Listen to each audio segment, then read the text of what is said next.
All rise.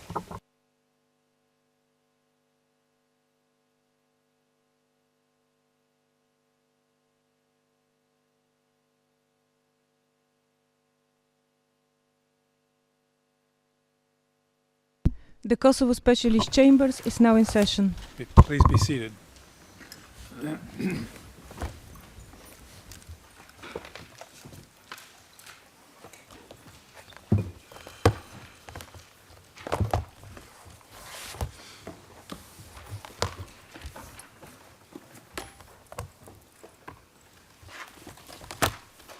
Madam Court Officer, please call the case.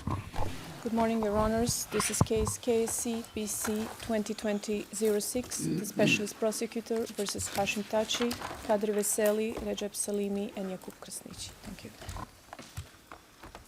Before we continue with the testimony of prosecution witness W04868, the panel has one oral order regarding an exhibit entered into evidence yesterday.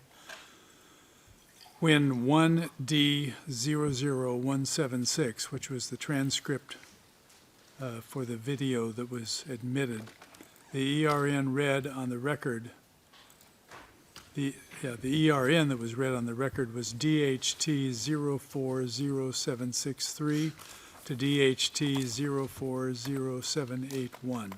However, the correct ERN is DHT 04076 to DHT 04081-EN. Are there any objections to the court officer making this correction on the record? No, thank you very much. Okay.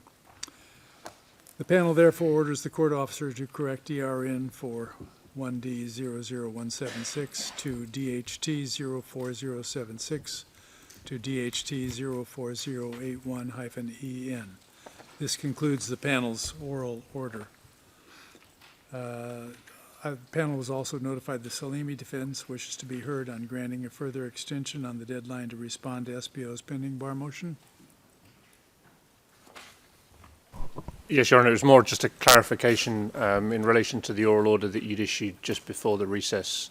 We had, in relation to the bar table motion, which is F2468, which we didn't know at the time that we had requested the extension. We had agreed with the prosecution for an extension until 6th of September, and on the transcript it appeared that you granted the extension until 23rd of August instead. And I just wanted to verify that it was intended to be 23rd of August and wasn't a slip of the tongue, just so that we know the deadline. It was not a slip of the tongue. I understand. If that is a difficult, are you We would to handle request a short extension of that, just because we have various other deadlines for Rule 154 statements due on the same day this Friday. So if we could have an extension, at least for a further week, perhaps until the 30th of August, that would greatly assist. We will extend the deadline. We spoke about that. We will extend the deadline to Friday, August 30th. Much obliged. Thank you, Your Honour.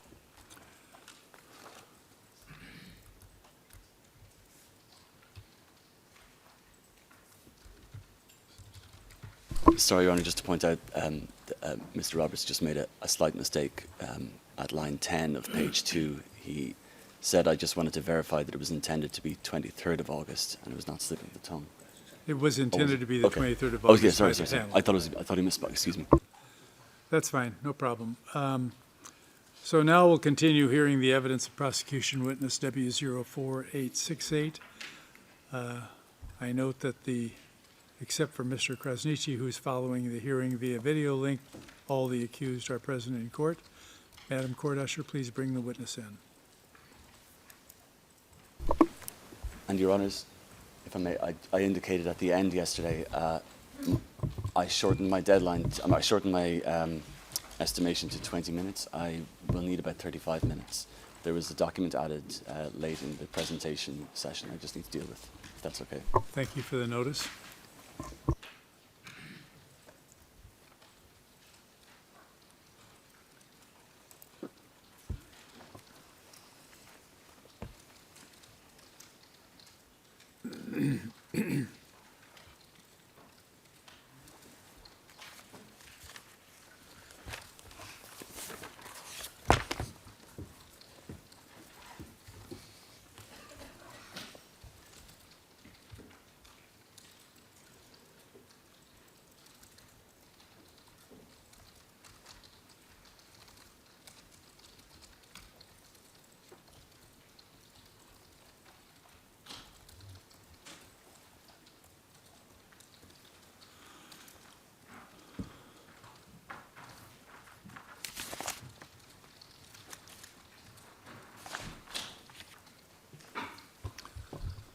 You can be seated.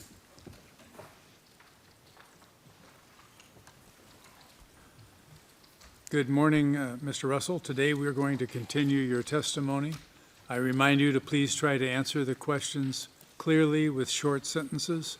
If you don't understand a question, feel free to ask counsel to repeat the question or tell them you don't understand and they will clarify. Also, please remember to try to indicate the basis of your knowledge of the facts and circumstances upon which you will be questioned. I remind you that you are still under an obligation to tell the truth as stated by you in your solemn declaration. Please also remember to speak into the microphone and wait 5 seconds before answering a question, and then speak at a slow pace so the interpreters can catch up. If you feel the need to take breaks, please make an indication and an accommodation will be made.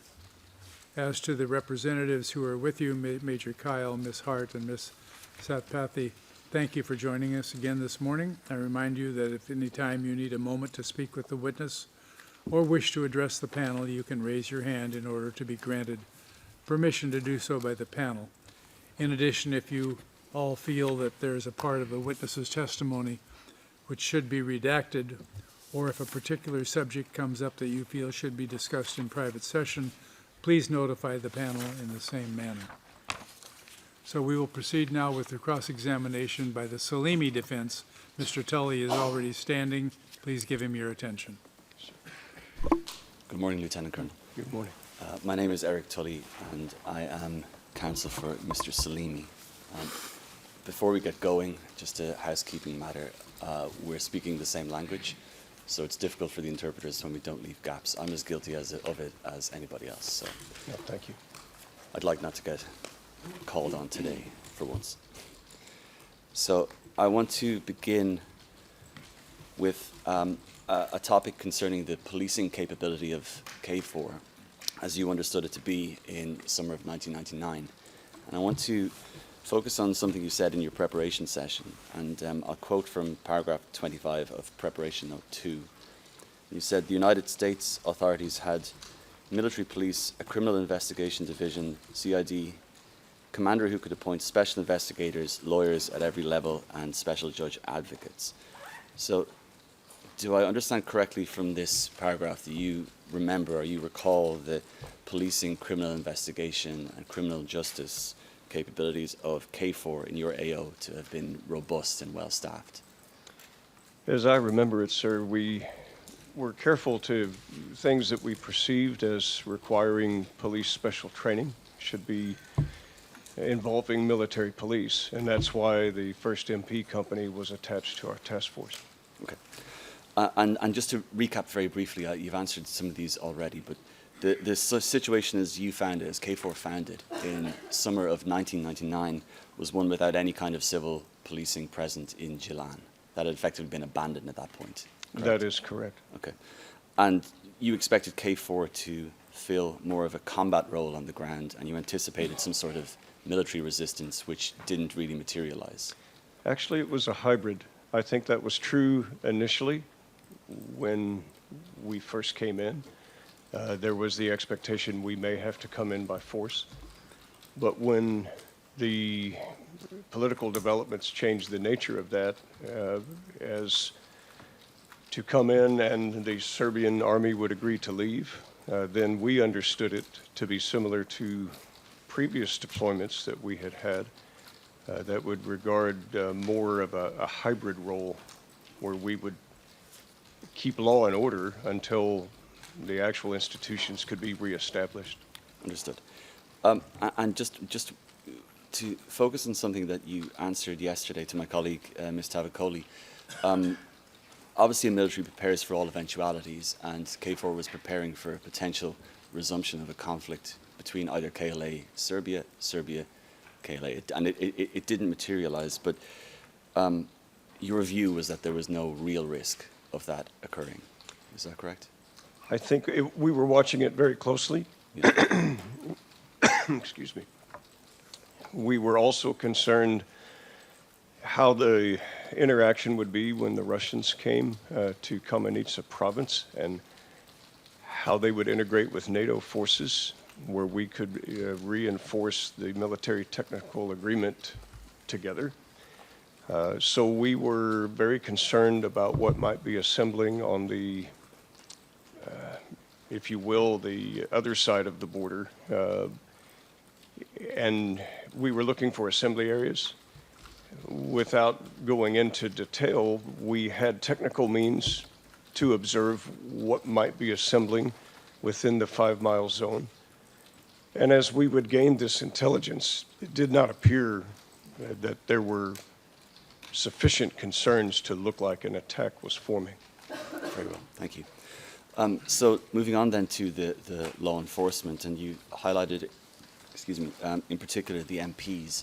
So in the absence of a partner, a viable partner in UNMIC who'd failed to carry out their recruitment for that period, I understood, and it's quite an obvious question, but this fell on the shoulders of KFOR MPs, and they were under the command of then Captain Michael Matthews, now retired Colonel Matthews. That's correct, isn't it?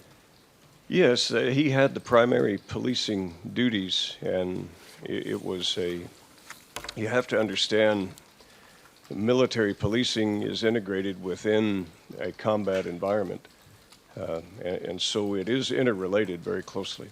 Mm-hmm. Okay, and to understand, to be precise here, Colonel Matthews, as the MP commander, he was responsible for Gilan, and his area of operations mimicked essentially Task Force 126 up as far as the Russian sector. Is that correct?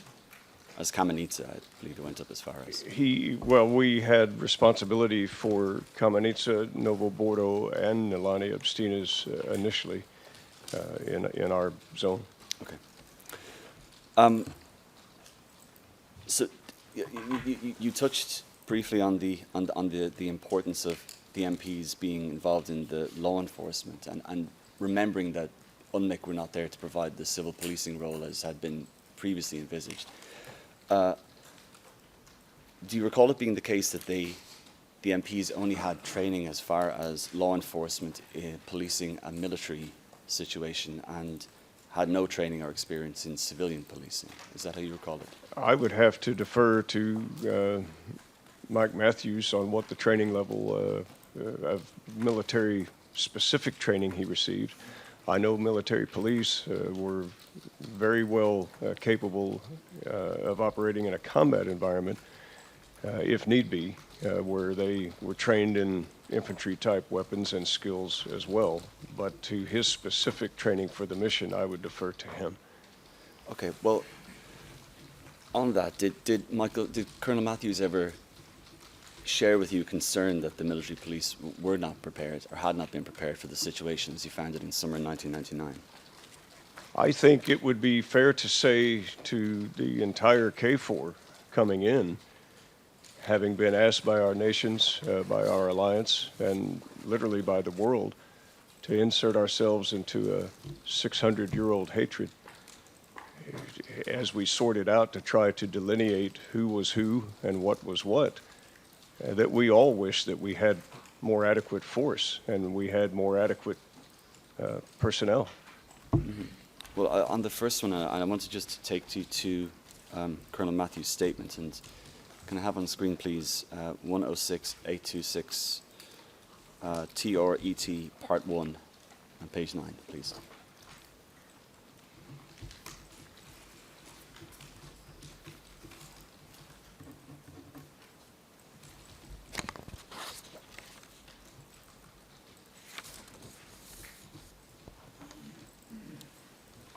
Thank you. And if you can go to line, if you scroll down, please. Yeah, thanks. So Colonel Matthews is describing here, I believe, mirroring what you're saying, that the MPs were highly trained, highly skilled in the specific role that they perform in the military. But in the time leading up to it, and this is his words, in the time leading up to it, we didn't have a lot of time to train specifically for this mission. We certainly couldn't replicate it in a training environment. Is this a concern that was shared by you amongst KFOR, or is this specific to the MPs? I have to take Colonel Matthews at his word. I think every warrior wishes he had more preparation prior to going into environments where his life is at risk. Okay. And attached to the MPs were the CID, referred to before, the Criminal Investigations Division.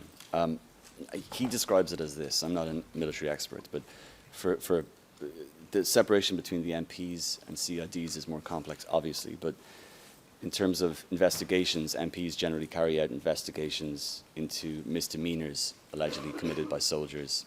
CID would investigate felonies allegedly committed by soldiers. Does that conform to your It's actually understanding? much broader, and having commanded large numbers of forces in other places in combat environments, the CID soldiers, they also, they do, I'm trying to think of the term, they process our casualties. They do investigations of homicides. They literally do forensics and autopsies or are involved in that type of work. It's very extensive on a broad level. Mm-hmm. But to the specifics of this mission and the investigative functions carried out by CID, are you aware of, or was it ever discussed with you, that the MPs and CIDs were not envisaged to carry out such investigations on a wide scale as they then ended up having to do in Kosovo in 1999? I think we understood it was our mission to enforce the MTA with set deadlines, as I recall, K+7, K30, K60, K90. These were benchmarks with which to meet, and they had criteria which should be met at each stage. And I think we felt that we were as equipped as any other human beings on the planet. We had good training, good equipment. We might have felt inadequate in some ways, but compared to other troops in the world, we were probably the most competent and best able to try to do what we were attempting to do. I understand that, Lieutenant Colonel, and to be clear, I'm not criticizing any of the troops or any of their competency or the preparation that must have gone into this, but the circumstances can sometimes get away from us. Would you agree with that? That's probably why we're here. Okay. Yes, I suppose that's true. So if we can go forward to the next page, please, on that statement. I just want to go down to line 15. Oh, excuse me.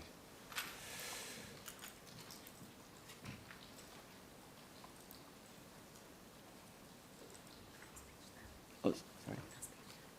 Sorry, if you can go to page 11. Sorry.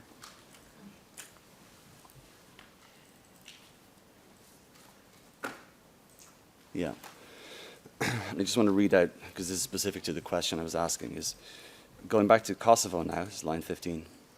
Put aside the sort of policing of the military, was it envisaged that among the things you might have to do there would also be serving sort of an investigative function for crimes committed by people living in the area, either against US military or against one another? Was that within the range of things that you were preparing to be able to do or not? And he answered, not to the extent that it would end up happening. So he's describing it being overwhelmed by the scale and scope of what was being asked of this MPs and CIDs. Would you have any reason to dispute that? I think, as I read it, when he would be referring to end up happening, it wouldn't be for lack of capacity. It would be lack of, or capability rather, it would be lack of capacity with assets available. Yes, this is, in terms of the capability, this is I'm really focusing on the capacity with the assets available and being stretched too thin. This is what I'm getting at.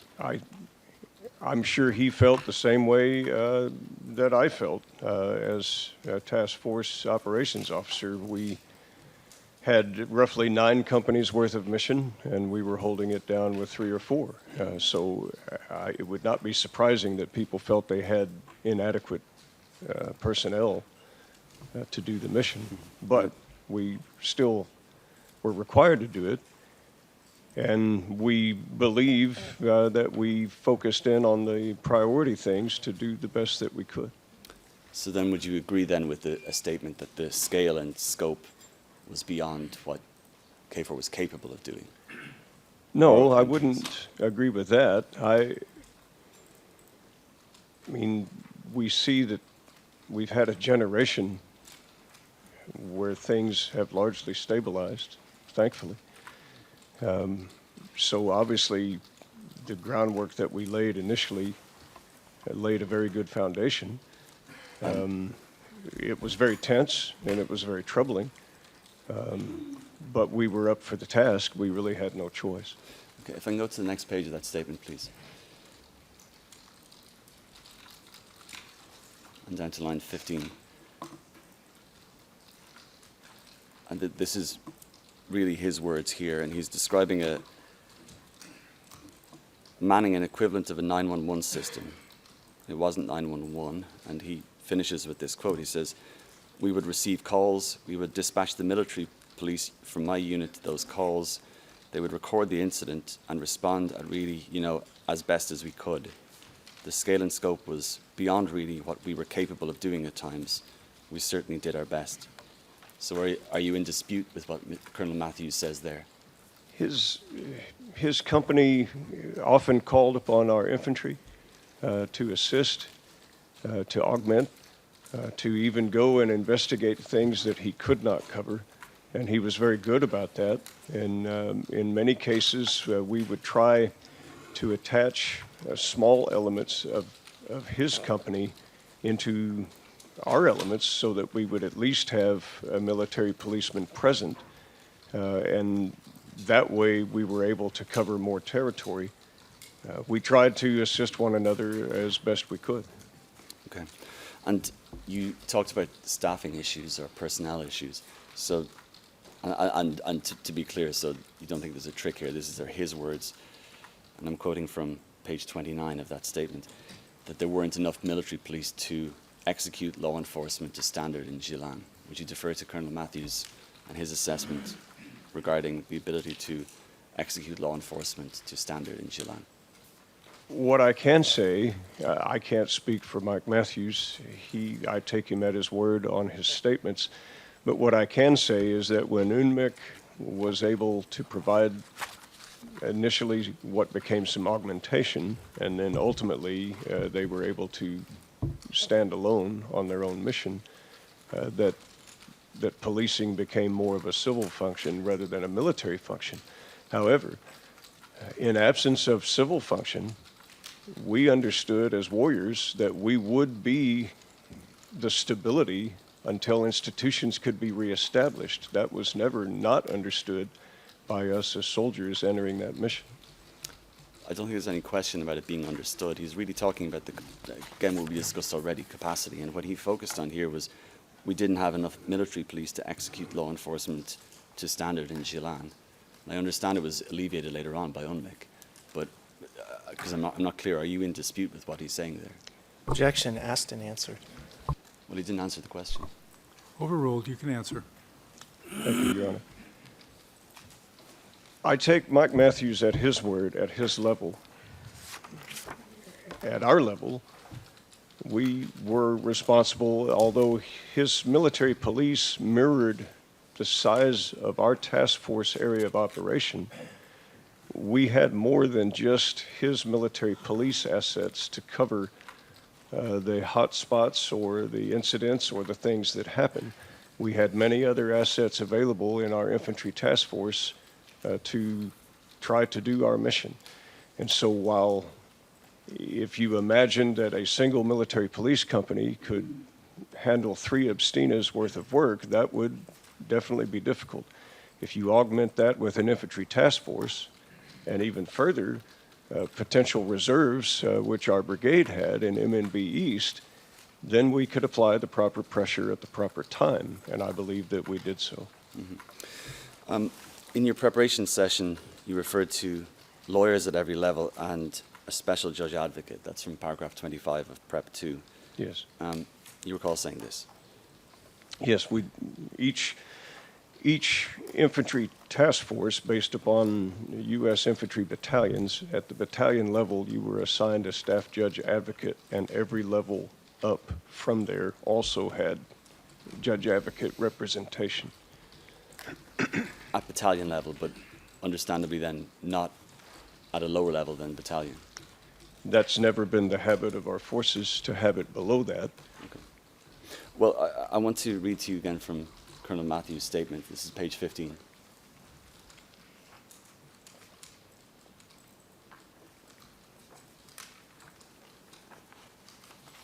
And line 13. And he's talking about the detention process. And here at line, well, I'll read out the whole quote. What would happen at that point? Like, who would be the prosecuting authority in that situation? His answer, I don't know.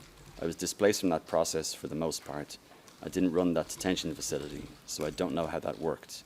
He's talking about Bonsteel. We did have local lawyers that would opine on, oh geez, what's the right word? But they would opine on whether or not evidence was sufficient to detain. Do you recall the MPs consulting with local lawyers to He would be assess referring, the evidence? because we were there under a United Nations mandate, there also was United Nations presence. And as I recall, at Camp Bonsteel, you had this apparatus under the United Nations structure that was certainly concerned with the rule of law. So we tried to interface with that as best we could. Well, my question was specifically about local lawyers. Do you remember the consultation with local lawyers? I don't think he's meaning, so-and-so attorney at law with a shingle in Ilani. I think he's referring to those that came in under the United Nations mission.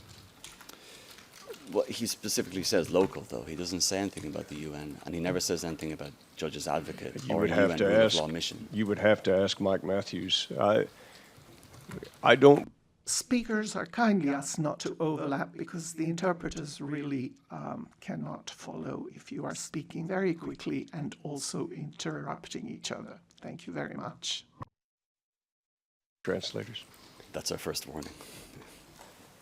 Hopefully last. I've lost my train of thought. I'm sorry. You said you deferred to Mike Matthews on the matter. I That was defer the to Mike Matthews on what his viewpoints were. You would have to ask him on what local means. In terms of the chain of custody and how we would process people that would be detained, it would go from our initial detention. We had a very small temporary holding cell, but that was really not intended for any long-term anything. It was for immediate transport from there to Camp Bonsteel. So what the local lawyers would be in that chain, you would have to ask Colonel Matthews. Very well. Finally, on this point, you referenced yesterday a statistic that you brought up as well in your preparation session. This was that 82% of the violence had been Albanian on Serb, and this, you said, came from the military police. Yes. On investigations up until September. So I want you to go to page 29 of this current document, please.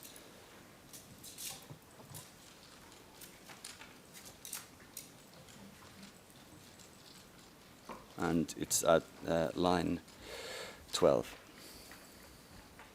So he's talking again about doing the best we could, and he says we weren't the only unit doing law enforcement sort of tasks. I think this is something you were referring to.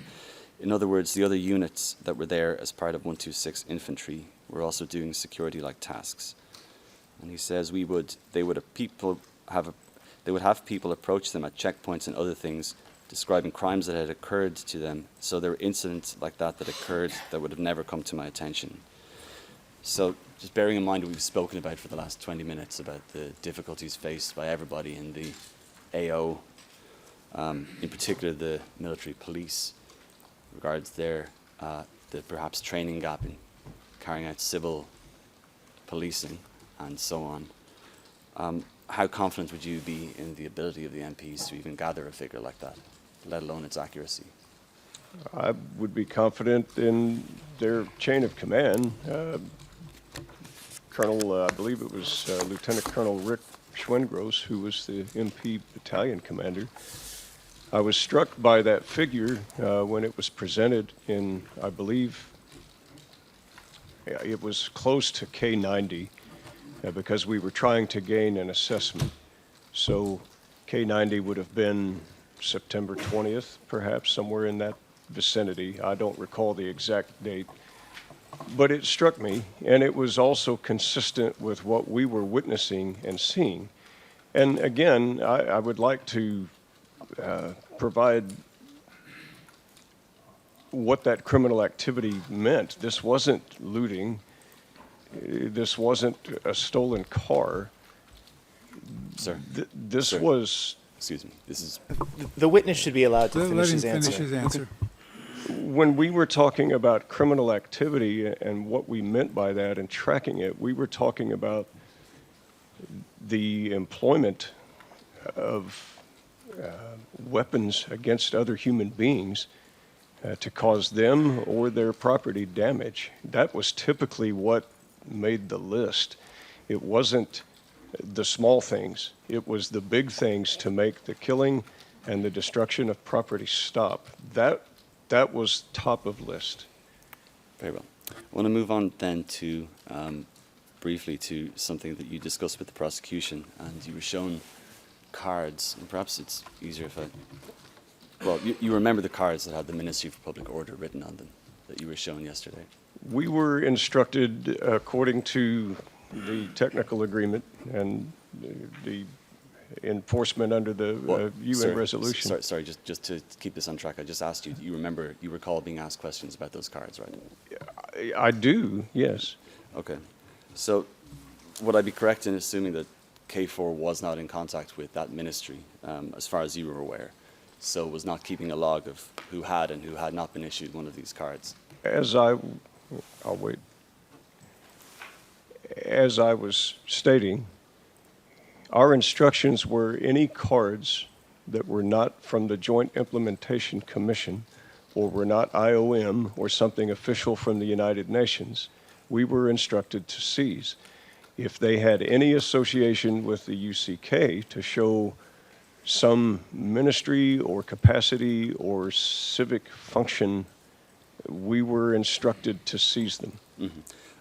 And the question was, you were not in contact with that ministry at any point to check or to keep a log of who had or had not been issued one of those cards. You were simply interested in seizing them, correct? We were under orders under the technical agreement to seize them, and we did. And is that a no to the question? You did not contact the ministry? From our perspective, as we were given the orders, there was no legitimate institutions yet formed under the UN mandate. Is And that those that were purporting to be acting in that capacity were doing that illegally, and so we would seize things to show that on one side or the other. Can I take that to be a no? You can take it however you wish, sir. Is it a no? You are asking a very complex question and are wanting a simple answer. Well, did you or did you not contact the ministry to find out if these cards had been issued by them? Which, are you talking a UCK No, ministry? I'm talking about the Ministry for Public Order. Whose ministry? Let me get the cards on the screen. This is a P01534.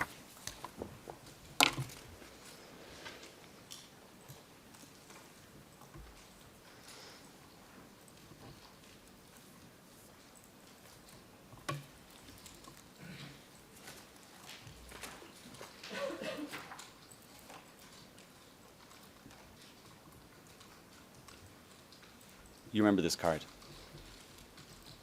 Yes. and you've answered questions on this. Are you aware whether the K4 was in contact with that ministry to keep a log of who had and had not been issued one of these cards? It was not a United Nations issued identity card. There was no legitimate reason to contact a pretending ministry as we were viewing it, Very well. because they were not legitimate under the mandate. Then I can take it then that you were not interested in finding out whether that ministry had or had not issued one of these cards to How those could we individuals. contact a ministry who had no authority to exist? And you weren't keeping track of the people that you seized these cards from, were you? We would photograph them, which is why we have copies of them here today, and we would process them through our intelligence and police functions. Well, in fact, I don't have any photographs from the photographs you turned over. You said you took them at the football game. I understand that. But you're not aware of a register that the US was keeping of who had been seized with these cards. What happened to them after they were processed? Sometimes we would get reports back and kind of a summation of intelligence or what it might mean. But as to the actual logs that were kept by the legal authorities above us, political in nature, that was not our mission. Mm-hmm. Now, looking at the cards themselves, and you can see it on the screen, I want you to look at the original on the left. This is a quite simple piece of cardboard with a name written in ballpoint pen, passport over it, no holograph or sophisticated watermark to replicate this template. Given the circumstances of the time as you described them, the vacuum of law enforcement and criminality present, were you concerned that these cards might be sold on the black market? Was it a concern of K4? I recall that there were things being issued under the auspices of civic government, such as car tags, registries, things of that nature.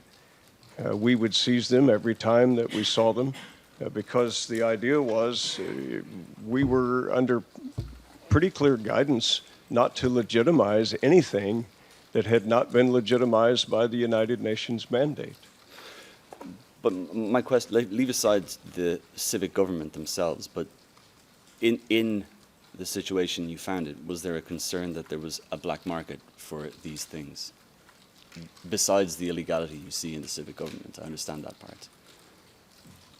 When we would seize documents, we might have had our opinions, but we left it to our intelligence services and our military police and also the legal authorities to make that determination. Very well. I'm going to move to my final topic, and if I can have on screen P01539.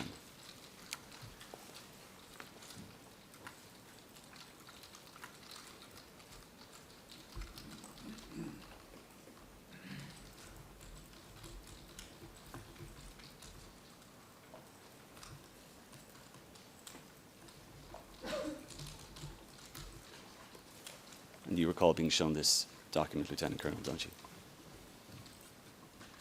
Yes.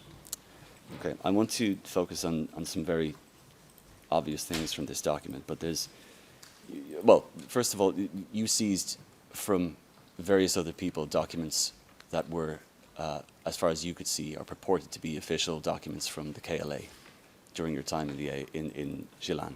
Isn't that correct? The date on this document would have been post administrative building raid. Well, the question, Lieutenant Colonel, was you seized documents from people purported to be issued by the KLA during your time in Gilan in 1999, didn't you? Yes or no? We seized them at illegally operated places where KLA was present, yes. If you can stick to a yes or no, please, sir. I'm limited time here. And I'm trying to provide accurate answers to complex questions. Well, you did seize documents purporting to be from the KLA, so you are familiar with what they looked like. So on the document in front of you here, there's no official letterhead or emblem of the KLA, is there? And as I was explaining, when the administrative building that was illegally operated taken down. Sir, please, there is no need for an explanation here. Let him continue the answer. I'm interested to know what he's going to say about this. Thank you, Your Honor. We seized large amounts of official letterhead. We seized computers.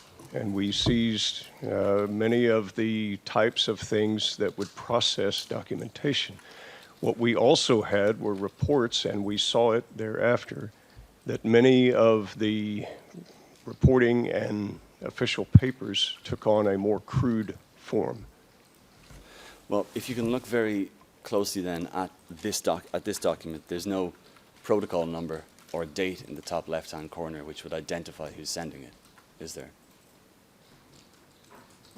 You would have to, I guess, compare it to what was before the raids and what was Well, after. sir, you can see it on the screen. It's right in front of you. Is there a date or is there a protocol number in the top left-hand corner? There is a date on it of the 10th of August, as I read it, No. but it is not located in the location that you're suggesting, no. Would that be the date?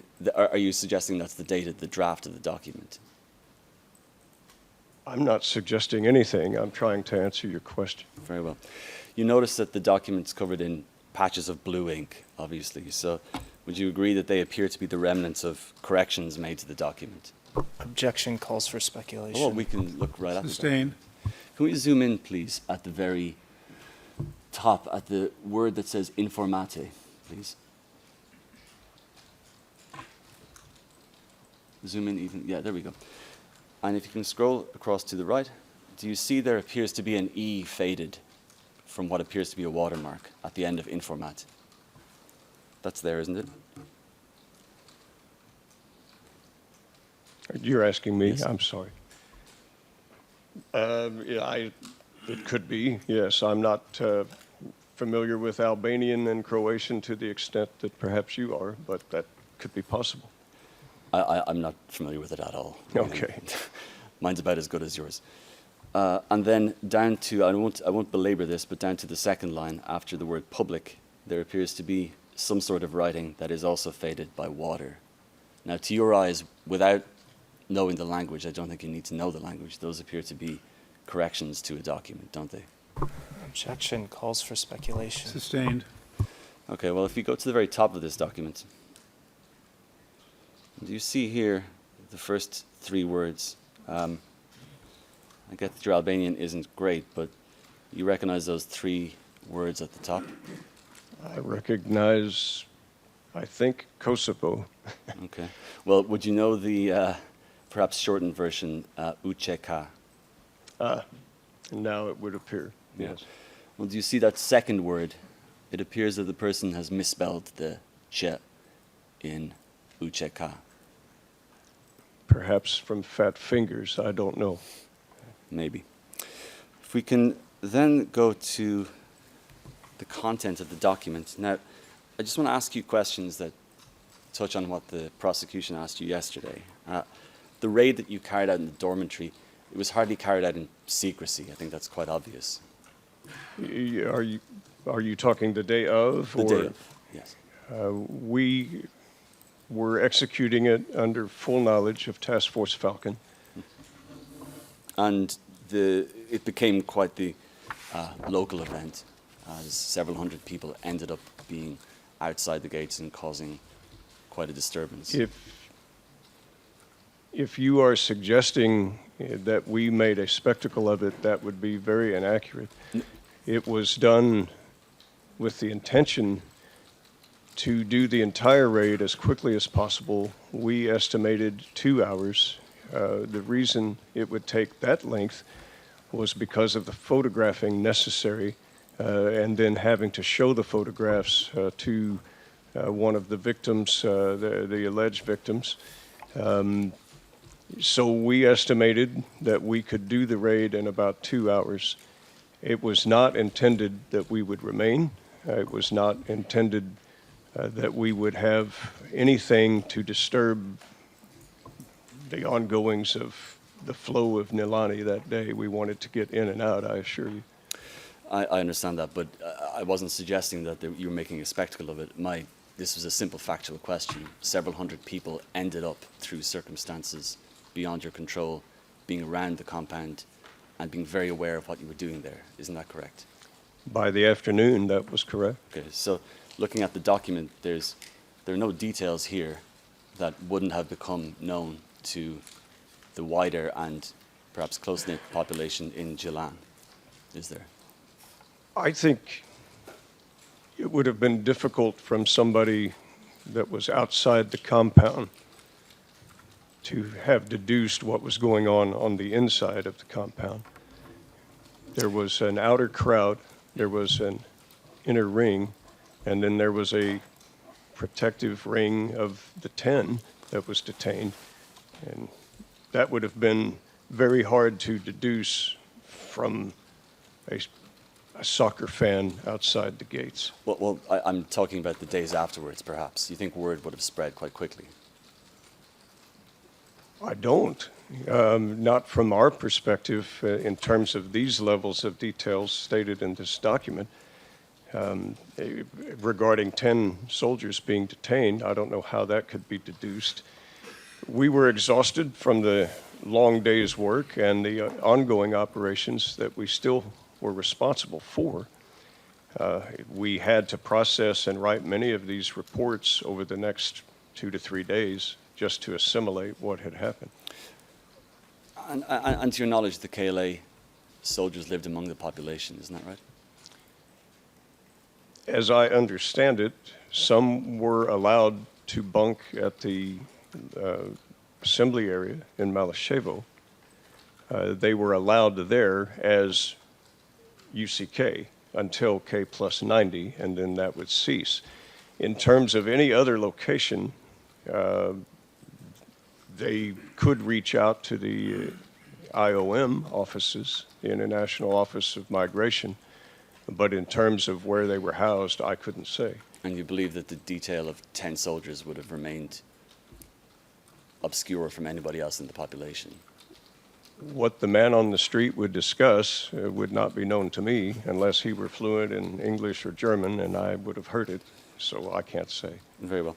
So on the document then, that would you agree with me that it appears to your eyes to be an unfinished draft? Objection calls for speculation. Sustained.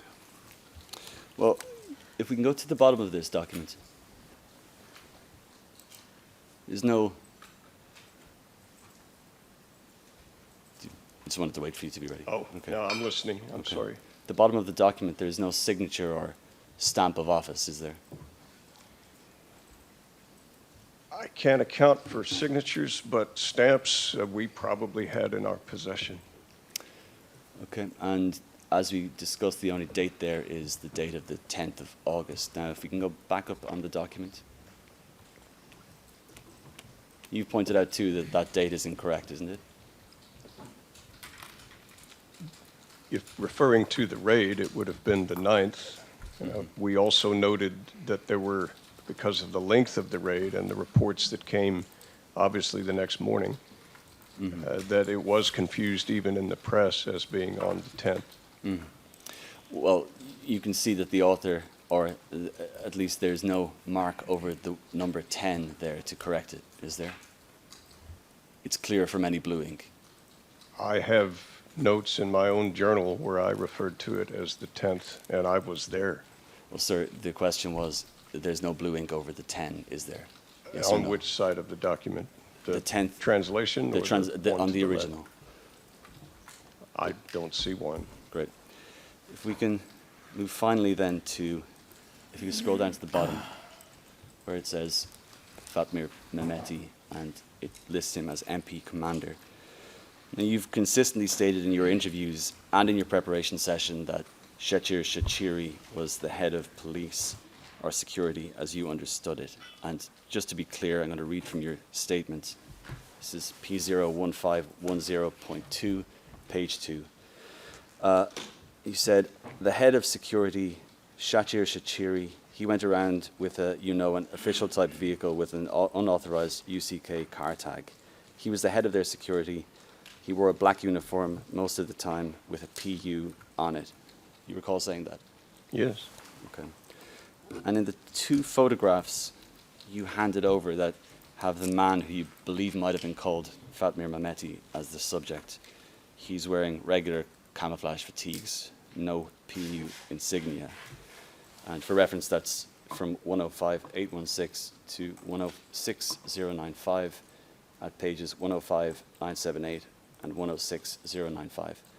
So you've also said that you never saw Mr. Mehmeti wearing anything other than army fatigues. Isn't that correct? That's correct. We did see variations with others, but not with him. Okay.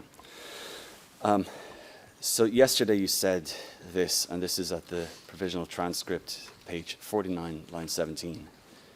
You asked about an indication that Fatmir may have been involved with the military police, and you answered, I think there's no question, given the circumstances we've seen, not only on that day, but with the kidnapping and interaction that he had with Shachir Shachiri, who fashioned himself as the head of these black shirts and others. They had constant coordination, sometimes even in our presence. Excuse me. You recall saying that? Yes. So I'm curious about it because I reviewed your statements, and this is the very first time you've mentioned anything about constant coordination on either occasion that you were interviewed by the SPO in 2021 and 22. Are you aware of that? I am aware of what I said. It was interesting that when we initiated the raid, that it was almost instantaneous that Fatmir appeared, and he showed up along with Shakir Shakiri. There was obviously talk among themselves. We had seen in our own observations and surveillance of the Internet and other areas that we had our scouts that were surveilling. We took note of certain vehicles, certain destinations, and we did see this type of liaison going back and forth. Mm-hmm. So I want to look at what you said in your preparation session, and you said that you only saw, he was interrelated, this referring to Fatmir, he was interrelated in some way with the military police because he was at the Internet with Shachir Shachiri. So based simply on looking at the two men conversing with one another and being with each other at the same place, this is the assumption you make of the interrelation between the two. It would have been broader than that. We saw examples of the same individuals, the mix of uniforms at various locations to include Malyshevo. And then also in our surveillance, we would see the interaction of these elements as a matter of routine. We looked at them all literally as the UCK. There were no policing organizations authorized. Mm. But the connection between the two was an assumption you made based on those observations. We had had seen them in conversations and seen their vehicles departing and entering the different facilities, yes. Very well. One final question then. You've agreed to me that there obviously is no signature on this document. So without that signature, there's no way of telling whether Fatmir Mehmeti ever saw this document, is there? I have no idea. Very well. I wish you a safe journey home. Thank you. Those are my Thank you, questions. Mr. Tully. Mr. Ellis? We will take a break at 10. Just give me a moment.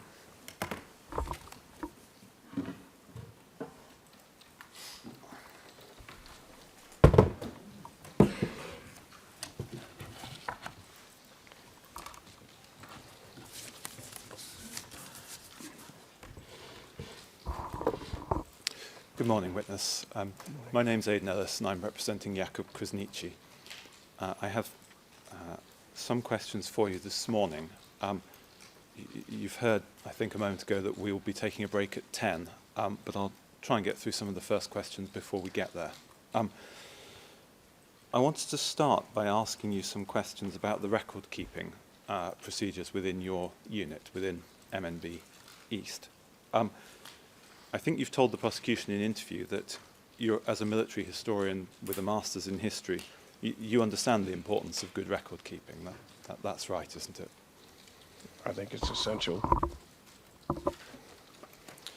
And I want to understand the documentary records that should be available in relation particularly to the raids that your unit carried out. I think you've said already that whilst planning a raid, you would typically surveil the location in advance. That's right, isn't it? It's desired, but not always possible. And if there was surveillance, there would be a log of what that surveillance noticed, wouldn't there? There would be reports, yes. For example, if you had snipers observing a suspected KLA location, there should be a log of what they saw when they were looking at it. You would have reports. And in relation to the seeing people in conversation, which you mentioned a moment ago to Mr. Tully, if that had been observed whilst carrying out surveillance, it would be in the report, wouldn't it? And they were. No. And in relation to the actual raids themselves, would there be a detailed log made of events as they unfolded? It is not as if we had a stenographer there as we were in tense situations. We would have to do, obviously, a outbrief as we would assemble the key personnel, and we would have to get their reports. And that may be verbal or that may be written as we would assemble final reports. So there would be a process after the event in which what were initially verbal reports would be reduced to writing, is that? If possible.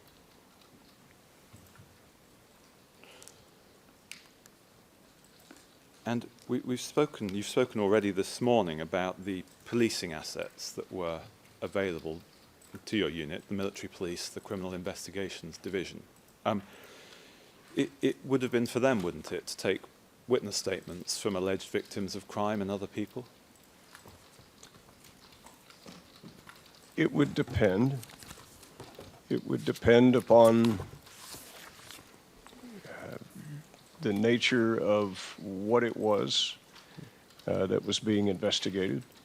It would also depend upon what was available. CID teams are very small. They would not have been, there would not have been very many in all of MNB East. So in absence of that, there may have been other ways to do that. I would defer to the military police and how they handled that type of investigation. Of course.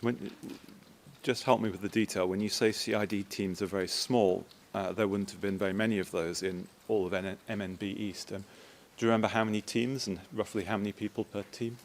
I don't recall.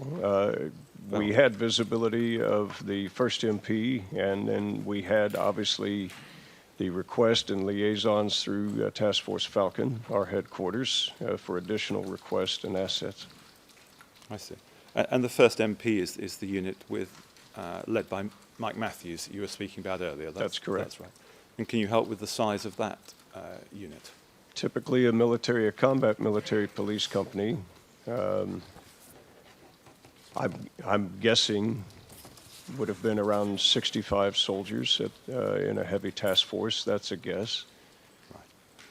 Now, you've spoken about documents that were seized in the course of your raids. Did I understand your evidence yesterday correctly that the operational unit may have carried out an initial triage, you said, of the documents, with the help of a translator, obviously, but the detailed analysis is done by the military police or the intelligence at a later point? Are you referring to a specific raid or in general? No, I'm asking you in general about the procedure that you followed. It would depend. We tried to have, on more coordinated raids, where a number of our assets and different units were involved, we would have military police present and embedded in those raids. If they were raids of opportunity or urgency, it would be with whatever was at hand. I see. And if they were smaller raids, I might add, it would be with whatever was at hand. And I presume that a log should be taken of exactly what documents were taken from each location. That's right, isn't it? It would depend. To the infantry soldiers, their task was largely to secure and to seize certain things based on sets of criteria. And then they would alert people to it, and then we would try to get our intel section to look at those documents and make determination. Okay. Mr. Ellis will take the break now. Thank you, Your Honor. We'll give you a short 10-minute break. Be back to the courtroom in 10 minutes. You may leave the courtroom now with the court usher.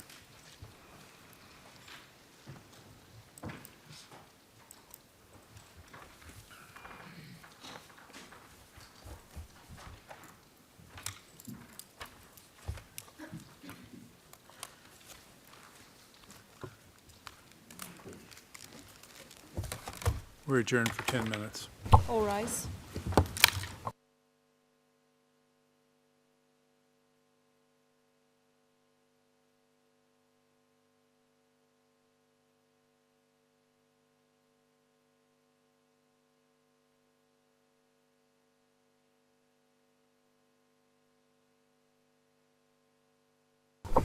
All rise.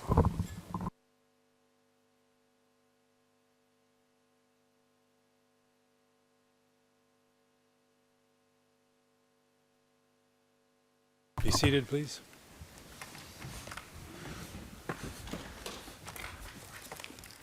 Madam Usher, please bring the witness in.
You may be seated.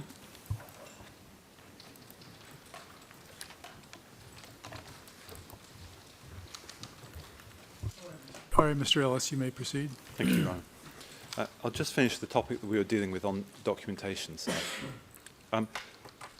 now, I appreciate that you've said you didn't know what happened to people once they'd been detained by the unit, but in general terms, there should be records, shouldn't there, of how long they were detained for, whether they were interviewed by the military police during that detention? Those records, those records would have been at Camp Bondsteel with Task Force Falcon. They would not have been done by our task force. Quite. And it's right, isn't it, that the documents you've seen in preparation for your evidence with the prosecution, the documents we have before us in this trial are a small proportion of the total documents that your unit would have created and archived. In related to the time window that we're discussing, or more broadly? Well, in terms of what you've been shown in preparation for your evidence. I suppose, yes. Right. I'm not sure what has survived. I know much would have been recorded or written, but I don't know as to the availability of things today. It's 25 years ago. Of course. Now, I'm not challenging whether it exists in the archive or whether 25 years have done their work. What I'm saying is what we're seeing now is very significantly less than what would have been available immediately at the time. That's right, isn't it? With regard to what specifically? Well, with regards to all the categories of documents that we've been talking about in the last 15, 20 minutes. Yes, I suppose. Yeah, thank you.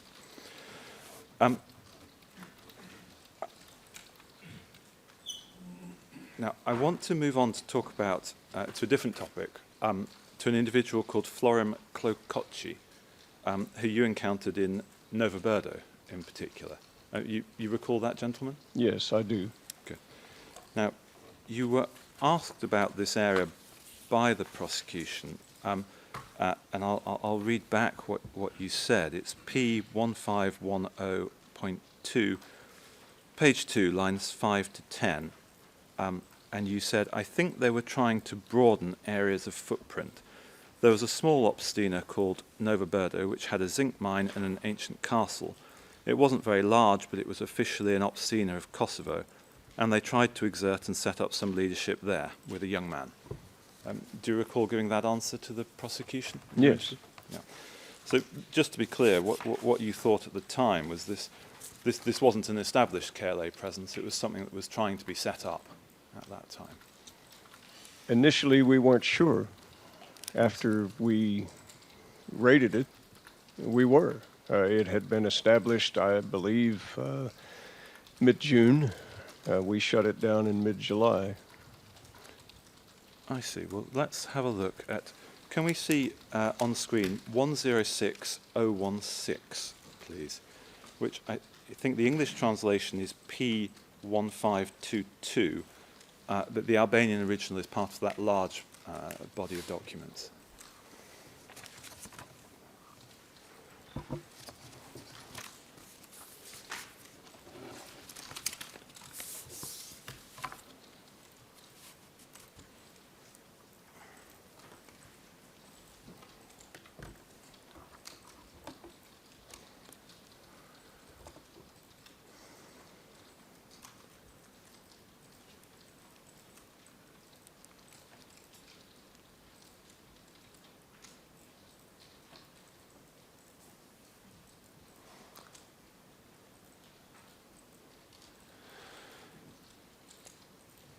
Now, in terms of the document to the right of your screen, that's in the Albanian, and that's a little hard to read because that's a photo. That's not the original document. That's a photograph that KFOR took during the raid. Is that right?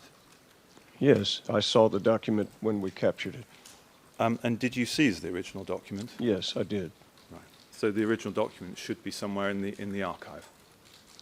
And I believe better pictures were submitted. I can't account for the poor one here. I see. And was there a log of all the documents seized on that particular raid, do you recall? We did have a general sense of what was there. We secured all of it. What specifically was processed by our intel sections and the like, I'm not for certain. But I know that there were a number of things that we discovered while there. But I appreciate that. I'm not asking at the moment about the processing. I'm asking when these documents were seized, was a log, a list written of everything that you had seized that day? By me? By the unit that you were aware of? Our intel, as I explained, our intel section, they would have processed the documents. And when I say process, then they make note of what is there. Right, and are you saying they were with you at the time of the raid when the documents were taken? The raid was conducted with some amount of force. We were not certain as to its volatility, and that proved to be the case because there was a bit of combat action that morning. We had to divert the air assault, which was from our B company. They landed with helicopters, and we secured all of the points. As a part of that, when you put together a complex operation, you also bring along elements that would know how to do these types of searches. And our infantrymen also were tuned in to know what to look for. Okay. Now, I'm going to put the question in a slightly different way and just ask for a yes or no answer. Do you know if a list was made of all the documents that were seized at that raid, in the course of the raid?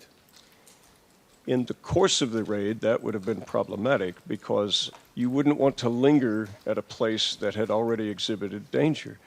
You would take all of the items and then you would process them. But I noticed you're saying you would take them.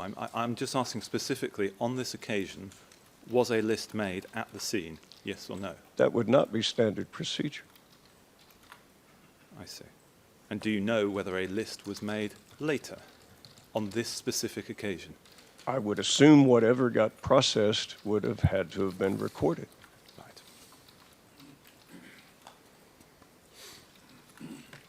Now, in relation to this document you see to the right of the screen, you weren't shown a clearer copy than what we see on screen during your preparation session with the prosecution, were you?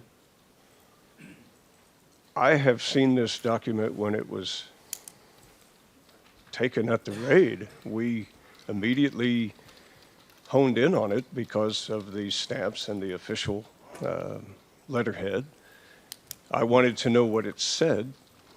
An Albanian translator who was embedded with us, a Category 3 translator, he told me what it was. We understood that to be pretty important and a violation of UN Resolution 1244. And so it became a hot item. And that's the reason why the original document would have been an important one to seize, log, and process. No question. Correct?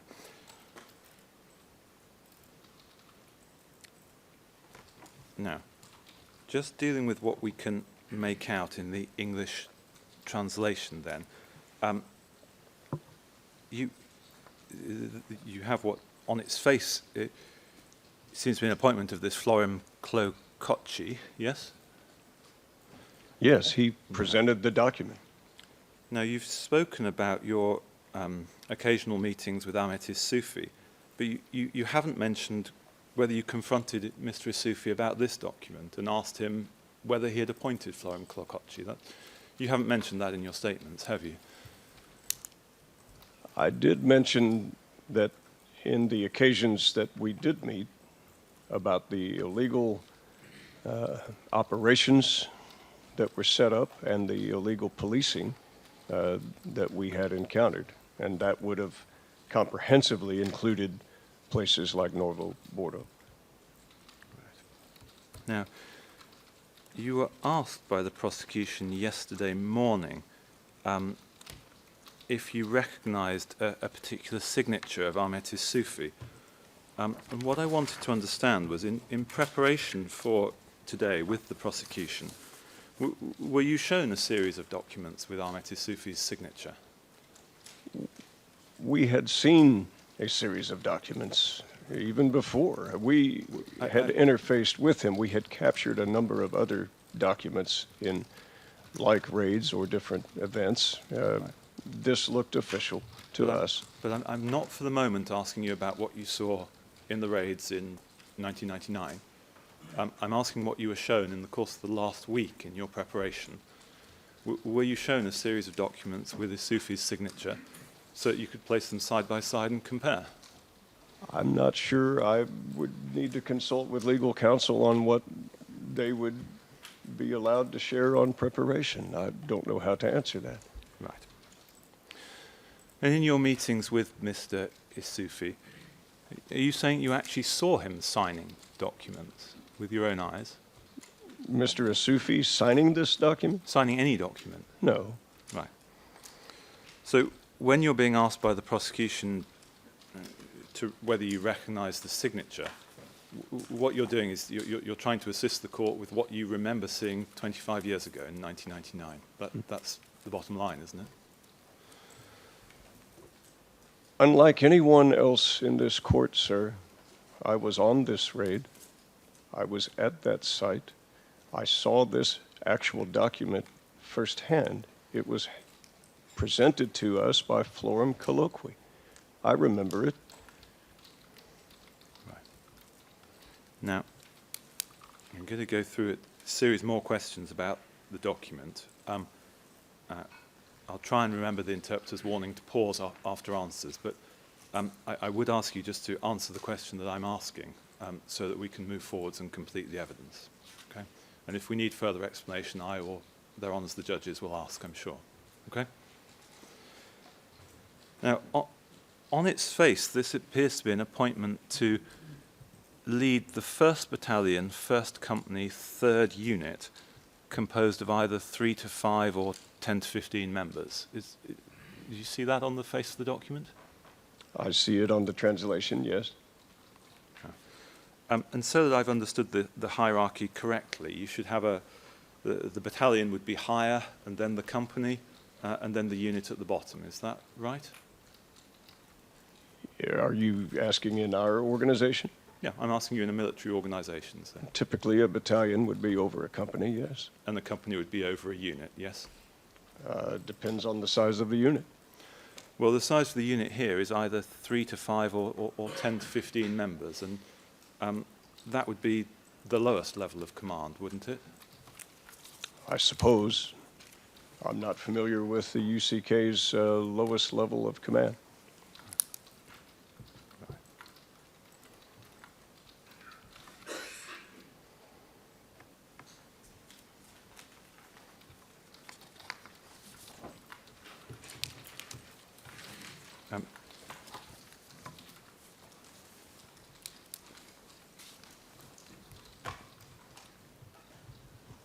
And can I just go back a step to the signatures? And I just want to confirm, during the preparation session that you had with the prosecution, with Mr. Halling, who sits in court, you were not given signatures of Mr. Isufi to place side by side and compare. I was asked if this was Isufi's signature, in my opinion, and I stated, yes, it was. Right. And it's... Thank you. To the best of my knowledge, it appeared to be legitimate. That was true on the day of the raid, and I still believe it today. Thank you. Now, when you were interviewed about Florem Clococci, you said that it was that he fell, as far as we understood, under the command of Isufi. That's from your interview with the prosecution, P1510.2, page 12. Line 14. Do you recall Yes. giving that answer? I do. Now, from this document, at least in theory, it would be for Florem Clococci to report to the company, to the 1st Company, who would then report to the 1st Battalion, who would then report upwards. That would be how it would work in theory, wouldn't it? He, as you can see on the translation, sir, he was given the leadership of the forming battalion of the element in that to lead the 1st Battalion, 1st Company, 3rd Unit, or whatever size element was supposed to be in charge of Novo Bordo. This is what he stated to us, that he was the legitimate commander of Novo Bordo, and he presented the document to back that up. Right. Were you aware of a unit called the 1st Company or a unit called the 1st Battalion, sir? We were about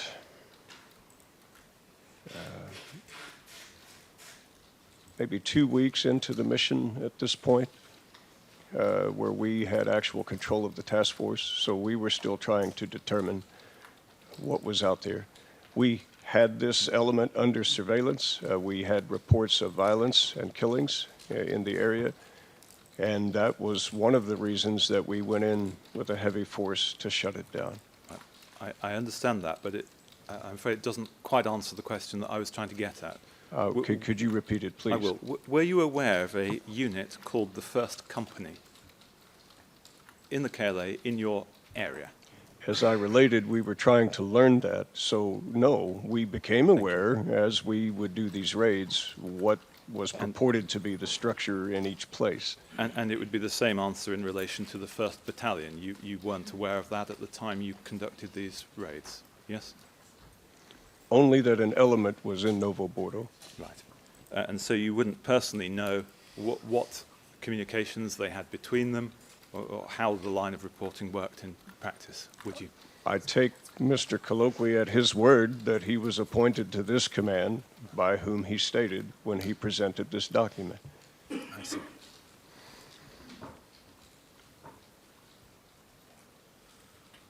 You also said to the prosecution that I believe that was also associated with some type of purchase for him to obtain that position.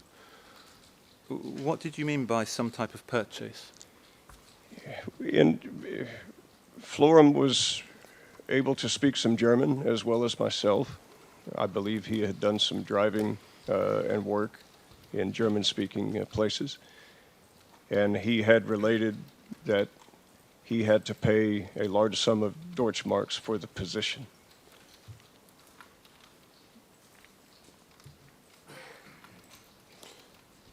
And so your only source for this comes from a conversation with Florum Clocci himself, is that right? It was a direct conversation, I yes, see. sir. I see. And in terms of the specific raid on Nova Birdo, I think there had been reconnaissance of what you regard as the illegal assembly point at the former MEP building there, is that right? Yes. There would be a written record of that reconnaissance, would there? Yes, and I believe it is even presented where it showed that we had inserted snipers and scouts prior to the raid, and what had led us to it. It is in the records presented. And presumably there would also be records identifying the people detained by your unit and various other records created in the course of their detention. That would be right, wouldn't it? One should hope. Very well. Now, dealing then with a different raid, and you've already been asked about this, so I'll keep it short. This is the administrative building in Gilan, where the computers were seized. Were there logs kept of surveillance of that premises before the raid? We had reports of activity going on there that led us to do the raid. Written reports? Yes, we had reports from snipers and scouts that were posted in the area.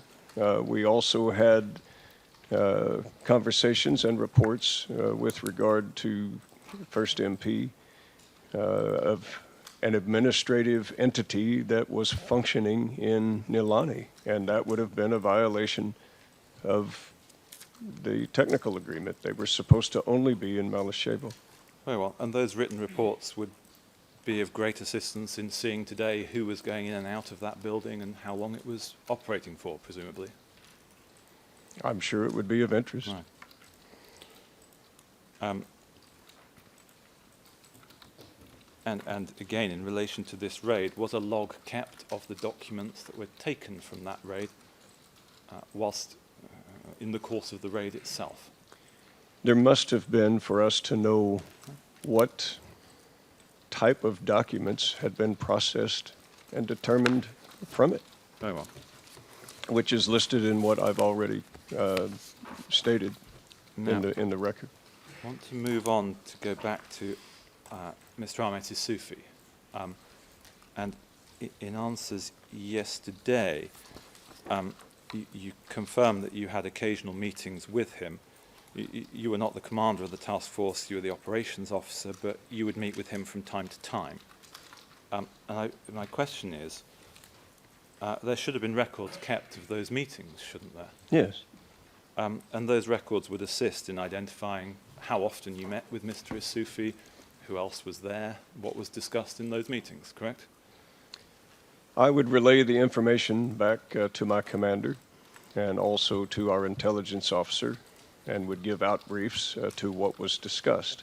Right. And you were not shown by the prosecution in the course of your preparation session last week those records of your conversations with Mr. Isufi, were you? I only recall the statements that I had given in my interviews. I see. And then other items that had been submitted either from journal excerpts or from the historical items that had been presented. Yes. Because the problem is, after 25 years, it's difficult to recall to pinpoint dates of meetings and exactly what was discussed at each meeting. Sure. That's why the records exist, isn't it? Yeah. Thank God we kept some.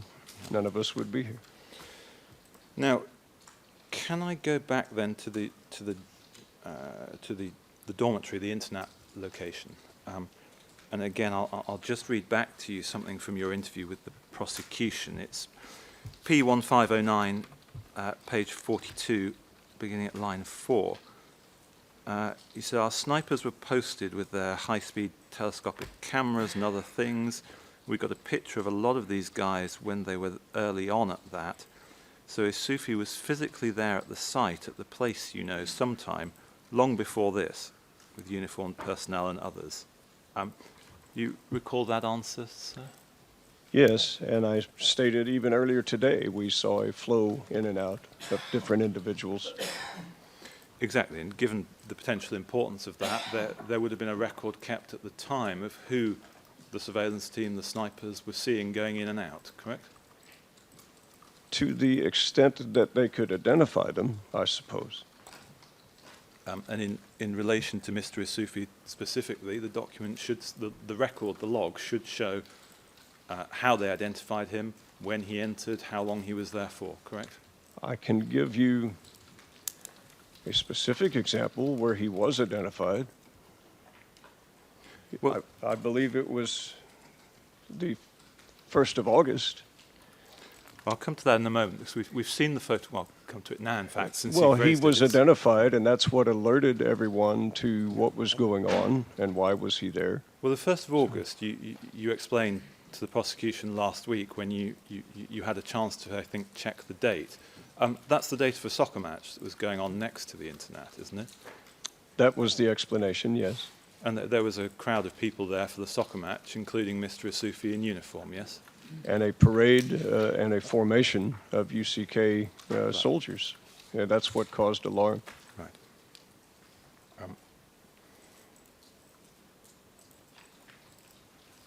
But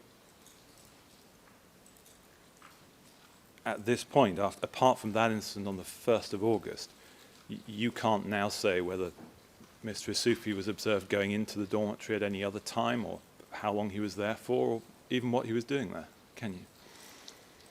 I've given you specific examples where he was present. Well, you've given one specific example of the 1st of August. He where was we've seen there the photographs. on the 9th of August as well. So. Oh, of course, because that's the date of the raid. Yes. Am I right about that? Yes. Very well. You were asked in your interview whether you got a sense for how long that location had been operational, and your response was that it was hard to say. And I think it's right that you were doing reconnaissance on the internet in late July, early August 1999, correct? We had been alerted to it early on. The initial explanations were the number of military-age men and the activity there was perhaps related to the International Office of Migration activity. We took that at face value, but we began to investigate it more as time developed. Yeah. And the time, to the best of your recollection, the time when you start investigating it more is late July. That's Yes. right. And it follows, doesn't it, that you wouldn't be able to say what activity was going on there before late July because you haven't got the reconnaissance in place. We had documents that showed quite a bit of activity had been occurring there. As an example, meal cards, dispatches of vehicles. There were PT schedules for physical fitness. This showed a level of complexity and organization that would not have been consistent with IOM, and these were documents that were discovered on the raid on the 9th. So I can say that the place had been used for military activity for some time. Now, you've said, and those are documents that in the main we don't have before us, aren't they? We have the memory of them. I see. Now, you said yesterday that there was a blood stain on the floor of one of the rooms which was not damp, but you thought was fairly fresh. And I wanted to ask you this. Are you aware that there's a whole field of forensic expertise that specializes in the analysis of blood stains, blood spatters? I'm sure there is. Can you help us with what forensic investigation was carried out by the military police or the criminal investigation department of that room? I would have to defer to Colonel Matthews and perhaps some of the MP records on that. Very well. And you've told the court that when he arrived at the scene on the 9th of August, you took Mr. Isufi to the room and showed him. But you don't know whether he was aware of that before you showed it to him, do you? He kept his emotions to himself, and he said very little. Exactly. He didn't say anything either way, did he? No, and that's on the record. Yeah. Very well. Now, in answer to questions yesterday from Ms. Tavakoli in front of me, you explained that you didn't recall dealing directly with anybody above Mr. Isufi in the KLA structure, and you didn't deal personally with anyone in the KLA General Staff. Now, earlier in the day, you'd been asked by the prosecution a series of questions beginning, did the KLA leadership that you interacted with ever refer any investigations to you? And my question, sir, is when you gave answers about the KLA leadership that you interacted with, you must have been speaking about the people that you dealt with, namely, at its highest, Mr. Isufi and the other KLA people in Gilan. That's right, isn't it? It would have been the people that were there in MNB East if they had come to us with something, I suppose. Exactly, because you certainly haven't mentioned in your statements or evidence that you had any dealings at all with Jakub Krasniqi, have you? No, that's not why I was called to come to this court. I see. And although you've said that there are occasions when Isufi might have said that something had to be coordinated at a higher level, you haven't actually witnessed him coordinating with anybody above himself, have you? In the UCK chain of command? Yes. No, only that he would be present I see. at a speech in Jegra where you had other leaders that were there that were higher level. That would see. be one thing I would recall. I see.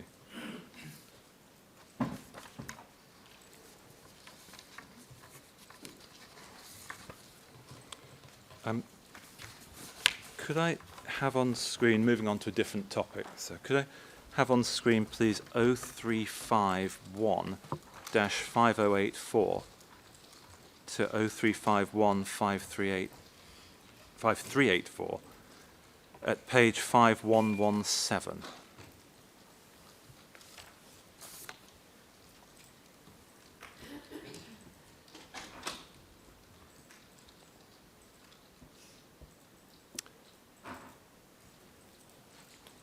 I'm sorry, I think I made a mess of reading that out. The page reference was 5117.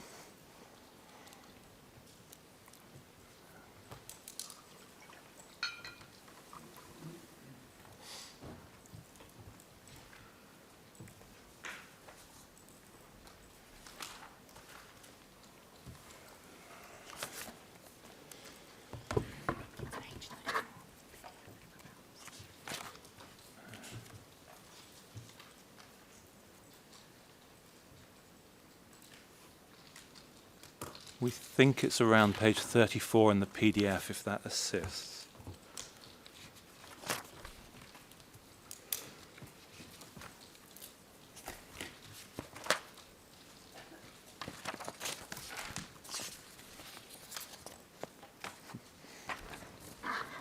Yes, I think that's it. Thank you.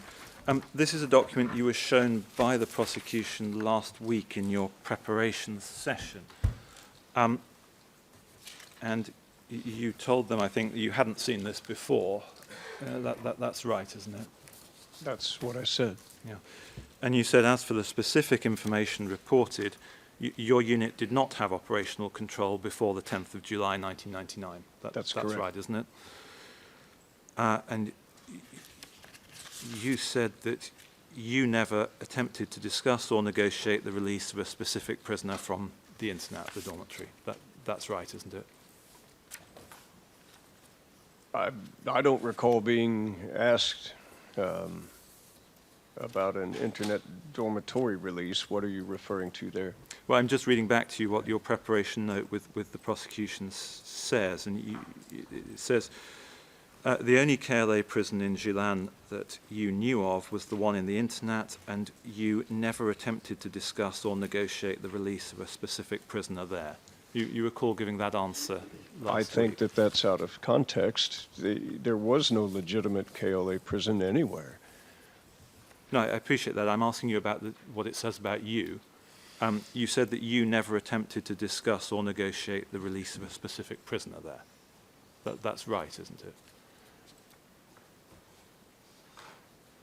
I would like to, I guess, see what the whole statement of what I said, rather than cherry pick something that I couldn't be accurate on. Oh, very well. Could we have preparation note 2 on the screen? It's 122338 is the page that I'm looking at. The ERN begins 122336 for the whole document.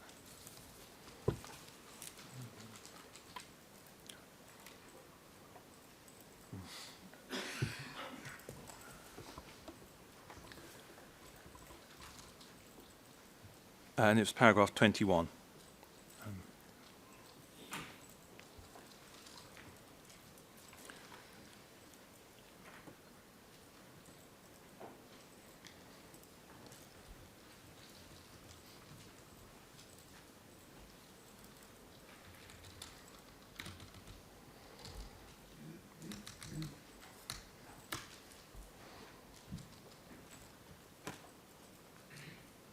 So I wasn't trying to cherry pick, so I was just putting back to you what's been No, this given to us in context this. helps. Thank you for that. I'm grateful. So it's right, isn't it? You did not have operational control before the 10th of July 1999, That's correct. and a conversation like this would not have happened before that, yes? That's correct. And it's right that you never attempted to discuss or negotiate the release of a specific prisoner there. Not me specifically, no. Right. And you carried on over the page to say that you suspect the provider of this information is somehow mistaken as to the details. The mistake could be in relation to the timeline, to confusing the KLA prison with K4's prison, and or whether the person spoke with you or another person. Again, I think that's what you said yes, last week? that's correct. I see. Thank you. The document can be taken down.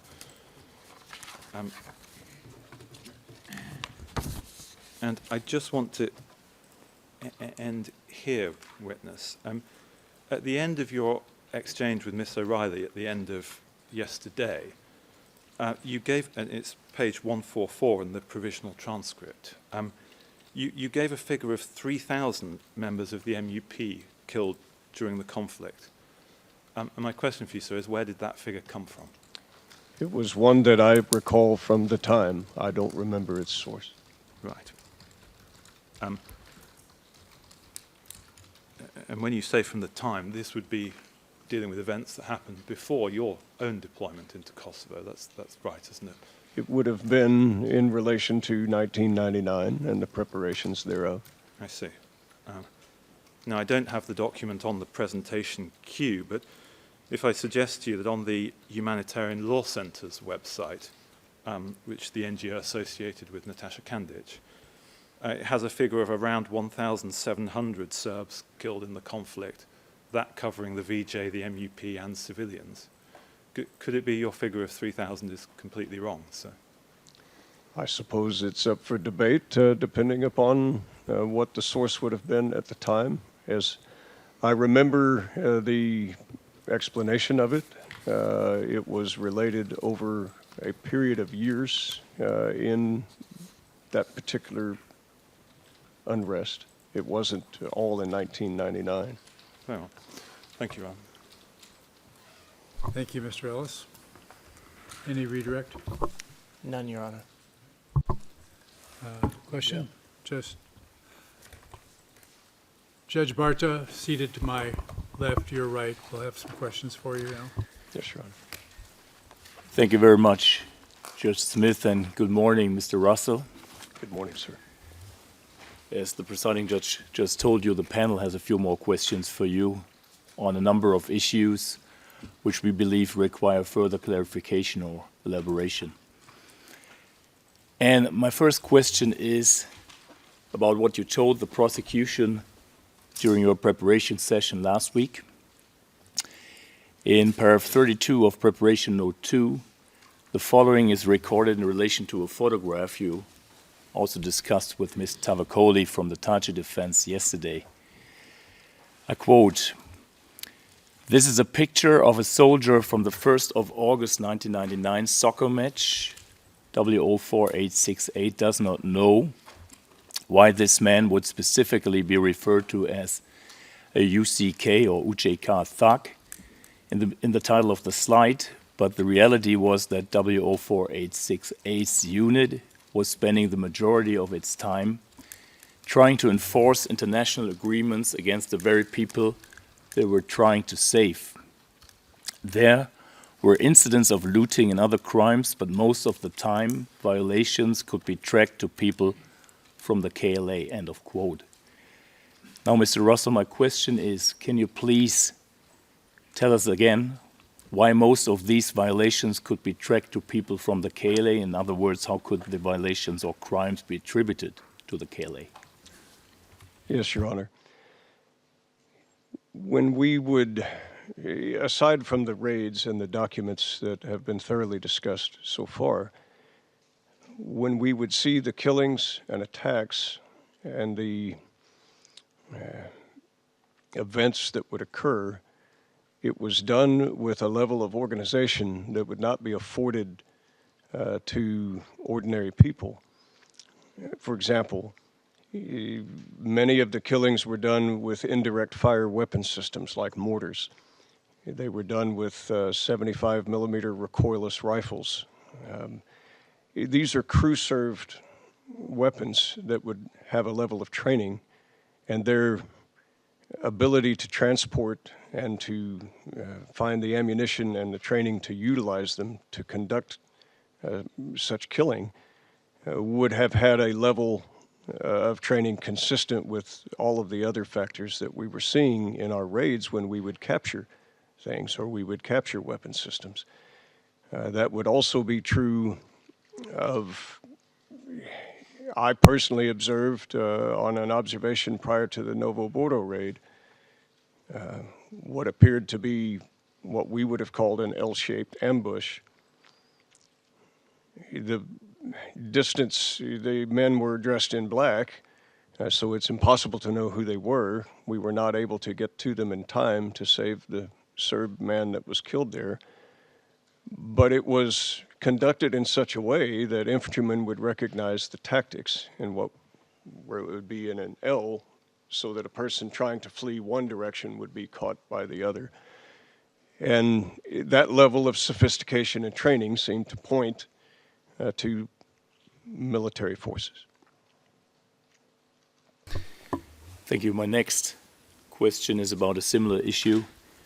Mr. Russell, have you ever heard of allegations that in summer 1999, criminals from Albania or from elsewhere came to Kosovo to commit crimes disguised or dressed as KLA soldiers? Have you ever heard of that? Your Honor, we had reports on both sides that there would be criminal elements. Some were calling them Albanians, some were calling them Chetniks, if it were on the Serb side. All spoke to that it wasn't their people in their village or their folks. And so we would hear in conversation things that might be consistent with that.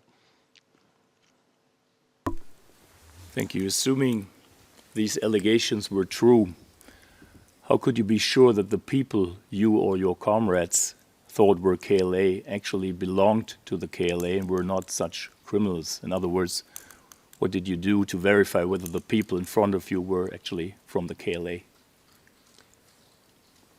The ones that we would detain, Your Honor, many times would have identification showing such, or they would be taken from places that were purported to be authorized UCK locations, even though there were only 2 in our area.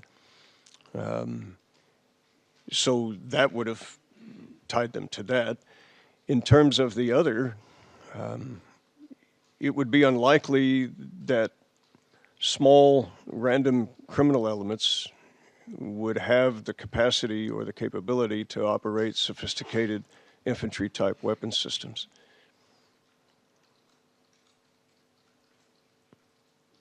And you also talked about flags or emblems you found in several or during your raids, the raids you conducted. Yes. Is that also a factor where you, or which was relevant to your assessment that the people who you encountered were actually from the KLA? Yes, in the case on the Internat raid, Your Honor, there was a unit flag.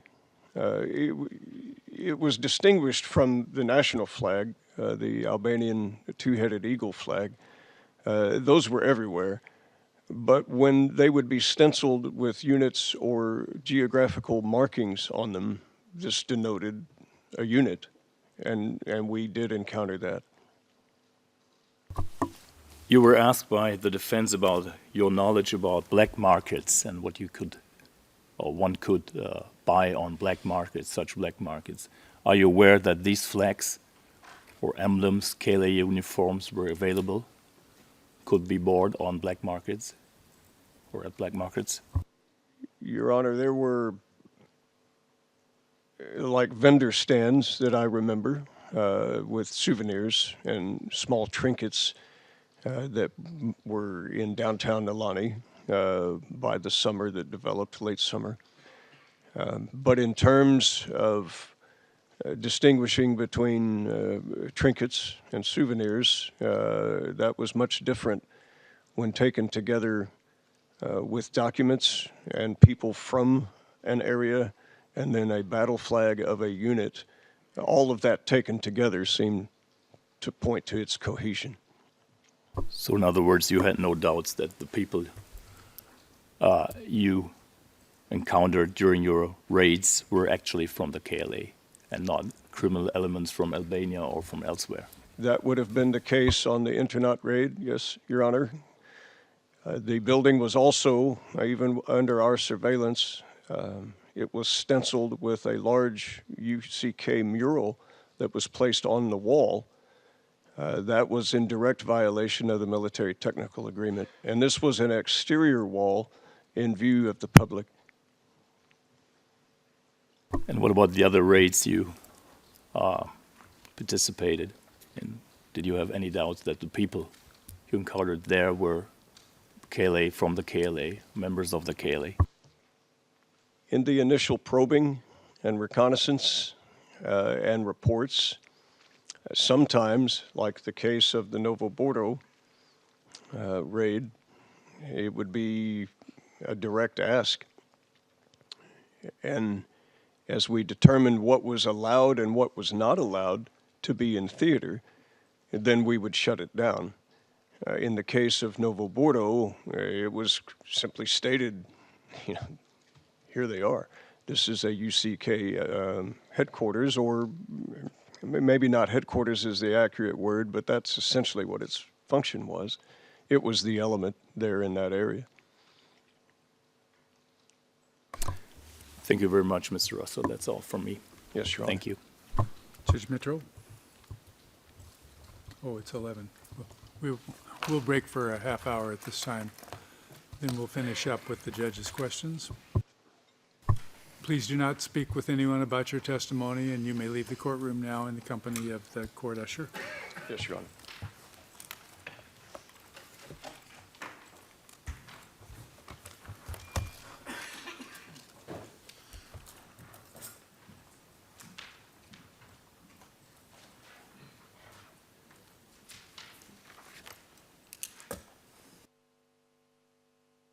We're adjourned until 11:30. All rise.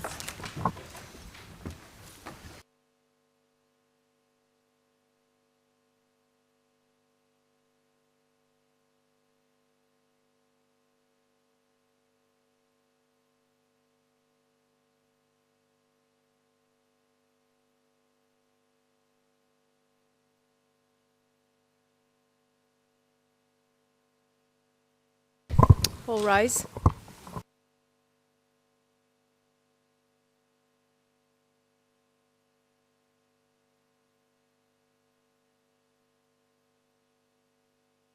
Be seated.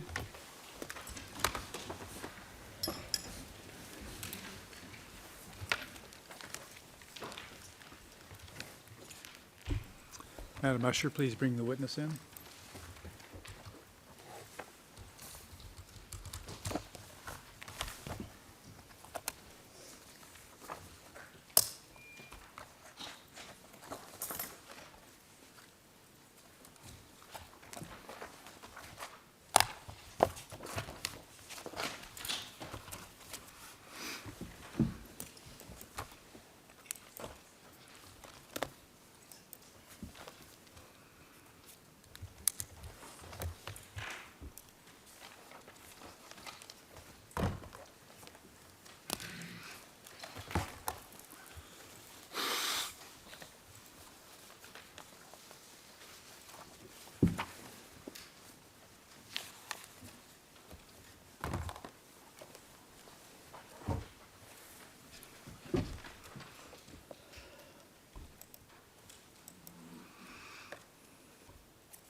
Please be seated.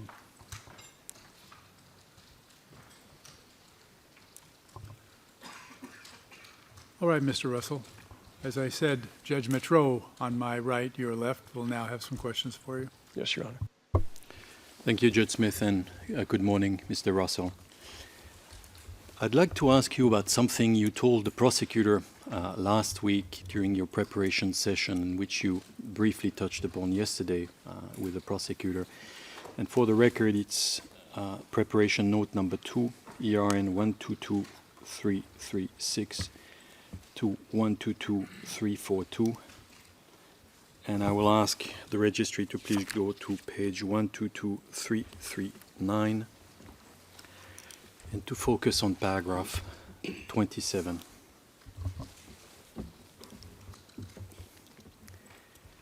Thank you. Now, Mr. Russell, that's the record that we received of your meeting of last week with the prosecutor, and it records you as saying the following, paragraph 27. Had KLA leaders referred crimes of their soldiers to US KFOR, these would have been investigated by US KFOR. W04868, that's you, is not aware of any such referral occurring. What was instead being reported by KLA leaders were alleged violations by Serbs and US/Russian KFOR. The only other KLA reporting W04868 could recall were from certain low-level KLA infantry who became friendly with US KFOR and provided some information about known KLA crimes. Do you recall saying that to the prosecutor, Mr. Russell? Yes, I do, Your Honor. And does that correctly reflect what you said last week? Yes, it does. Now, I want to ask you a bit more specificity about the process or procedure that was in place for such report or referral to be made to USK4. Can you tell us what procedure was in place for that purpose, and who was in charge of receiving these referrals or requests? I'll do my best, Your Honor. If it were something that would be a violation of the technical agreement, for example, then that would get resources involved at the task force level, because that would necessarily have the attention of our chain of command. If it was lower level, then our unit commanders could deal with that as a matter of course. For example, if suppose some citizen of Nilani would come up and say, they're in my home, they're breaking in, they're looting, and you would have cases of that.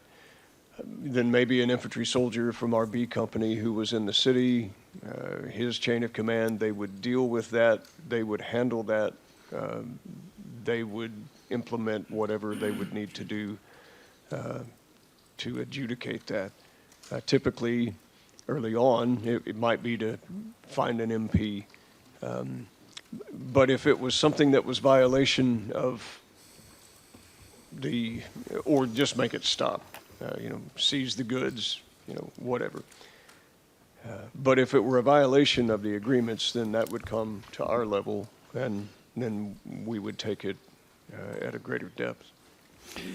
And just for clarification, what was the procedure to record or to receive such a complaint? Let's say a KLA member wanted to come to you to make such a report. What was in place to receive it and make a record of it?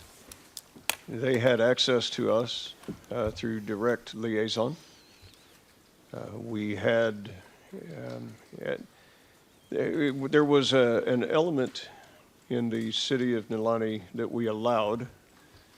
We got authorization for it. It became what we called the UCK mini assembly area. It was understood and argued by the KLA and our own soldiers that a constant shuttle to and from Malyshevo could consume a lot of coordination and time. And so a mini assembly area was authorized to stay in the downtown area. That was shut down on the 20th of September to meet the requirements of the technical agreement. But in terms of how somebody might report, we had a liaison that was stationed at that mini assembly area. Mike Matthews also would have had, they would have been able to access him at the police station. So people knew where we were if they wanted to come to us. Excuse me. We were in the old VJ Army barracks that belonged to an artillery unit, I believe, that became Camp Monteith. And people knew where that was, and they would often come to the gate and they would ask. We had reports even informally where maybe workers on the camp, most of them Albanian, and they were very useful to everything that we did to function. They might report something, and we would try to investigate and act on that. Or we would, in our visits to villages, whether they were Albanian, Serbian, or in the small enclaves of Roma, we would take their complaints or investigations, and we would record them. This was routine by all of the leaders that circulated in the zone. Thank you, sir. And just so that we understand the reach, if you wish, of your competence, were those reports limited to what was happening at the time when you were on the ground, or was it also possible for KLA members to report what had happened before your arrival on the ground? I don't recall. Well, I take that back. There were reports on both the Serb and Albanian side that reported of mass graves. and wanted us to investigate things of that nature. They would report of crimes that had occurred before any NATO forces had arrived, and that in such and such case they were buried here or they would be over there. And we did try to investigate that because we reported that up. That would be big news, for anyone to try to investigate mass graves and find their locations. And so those types of reports would typically come from those in villages or those that we interrelated with. And we got reports, I don't recall any from the Roma population, but I do recall we had similar types of reports from both Albanian and Serb. And what would you do with that information? We would try to assess it accurately. We would record the name of the individuals that were reporting it. We would ask them where we could find them, obviously. In many cases, they would be in residents of the village. In some cases, they might be current residents in the village, but weren't there when it occurred. They had been displaced. And so we would still take that seriously. I remember a particular village called Vlastika, south of Pasiani, that became an item of interest in that regard. And there was much investigation around it and to search for these mass graves, which at least by the time we left had not materialized. They did find a small grave, but it proved to be mixed population upon examination. Thank you. In the record of your meeting of last week, you make reference to KLA leaders who you say alleged violations by Serbs in US/Russian KFOR.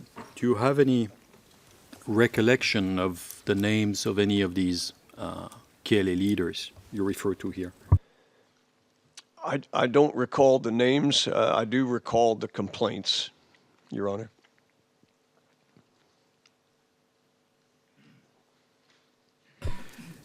And to your knowledge, were similar mechanisms or procedures available in other zones? I mean, in zones other than the one you were in charge of? That would be a yes, Your Honor, because when the Russians occupied, when the Russians occupied Kamenitsa, for example, there were concerns from the local populations that the Russians would not be fair to the Albanians, and that there were concerns from the Serbs that the Russians' presence might stir up and intimidate the circumstances in Nalani province. And so there was a lot of nervousness just from the rank and file people that lived in the villages. So we would get complaints about actions of Russian patrols. And then we would take it to the Russian commanders and the same type of thing. We finally landed at the best way to achieve it was to just do joint patrols. And I actually participated in the first one. And I sat on top of a BTR-80 Russian infantry vehicle and just went on patrol with them. It was quite fascinating. And the reactions that I got in the different villages were telling. And then when they would see a couple of American soldiers on top of the Russian vehicle with them, then certain gestures would change to peace signs. And so it was interesting. And then the opposite was true when we would go into Serbian villages, where it would be, one reaction, oh, here's the Russians, and then they'd see the Americans and they would be more guarded. But we felt that this would be a way that we could be at least unified in effort with the forces that we had at hand to make violence stop. And in the context of looking into these complaints or reports that you were receiving, did you either seek or receive any form of assistance from KLA members or former KLA members? I don't recall specifically my involvement with that, but I suppose, Your Honor, that in particular this village of Vlastika that I mentioned, that there were some queries being made as to the nature of what the crimes were and what the locations might be. And that would have been true in the city of Zegra as well, with the regard to the things that had happened there on both sides with great suffering. It was a 60-40 village, and so it was quite divided. And just to be clear, when you say that some queries were made, you made queries with the KLA as to what happened? Do I understand that correctly? As I said, on the investigations where it got into the kind of the massacres or whatever you want to call them, we had to take that dead serious and to look at that. But that would go outside of my daily operations in enforcing combat operations or at least in a combat environment, which it definitely was later recognized as combat operations, and it should have been. But we were primarily focused on that mission rather than investigations of the other nature. Understood. I have a last question, and I simply want to make clear that I understood your evidence of yesterday correctly. I understood you to suggest that the responsibility for both policing and investigation of crimes once you were on the ground was within the exclusive competence of KFOR and then the UN, and that the disciplinary responsibility remained with the KLA. Did I understand your evidence on that point correctly? I'm not sure, Your Honor, I understand the context of the disciplinary. You talking about within the UCK ranks themselves, or policing in general in the Abstinas? I meant within the KLA itself. We assumed that they would take care of their own, yes. And could you tell us what was the basis of this assumption or understanding that they maintain that responsibility within the ranks? They were allowed under the military technical agreement until K+90 to continue to have their own internal structures. And so that's why when we would see things that were more of an institutional or civic or ministry nature, we would crack down on that. But in terms of things within their own ranks and militaries, as related to being able to turn in heavy weaponry and weapons to weapons storage sites, being able to assemble and register former UCK soldiers so that they might be turned over to the IOM, and that might necessitate assembling them at an assembly area like Malyshevo. So we understood that they still had to maintain until K+90 some level of organization in order for them to accomplish their part of the agreement. I'm grateful. Thank you, sir. Thank you, Your Honor. Judge Gaynor, you have questions? Thank you, Judge Smith. Good morning, Mr. Russell. Good morning, Your Honor. I'd like to ask a few questions which follow on from what you've just been discussing. And it concerns really the interaction between what you said about illegal police activity on the one hand and the obligation to investigate war crimes on the other. So you said, I think you told the SPO, this is page 30 of P1509.2, quote, any time we would get indication of illegal police activity, we got onto that very quickly because it wasn't authorized, unquote. You recall that? Yes, Your sentence, Honor. yeah. Now, you'll be familiar with the general obligation on each party to an armed conflict to investigate war crimes by its own forces. Yes, Your Honor.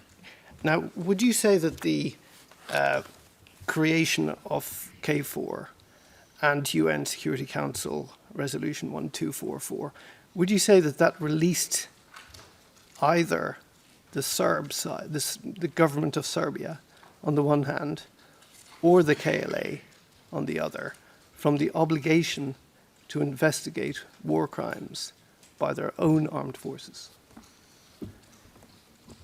Your Honor, in answering that, I think the hope was that they would get there, but in the early days of the mission, particularly the first 6 months, it literally was to try to keep property from being burned and people from being killed.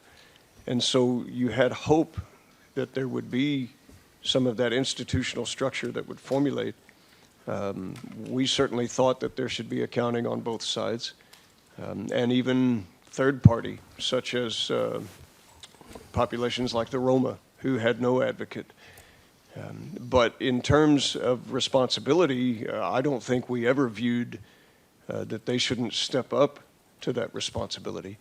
But at the boot level, in its execution, we were focused on, one, making the violence stop, two, setting an environment where institutions could be reestablished through UN guidance and UN tutelage.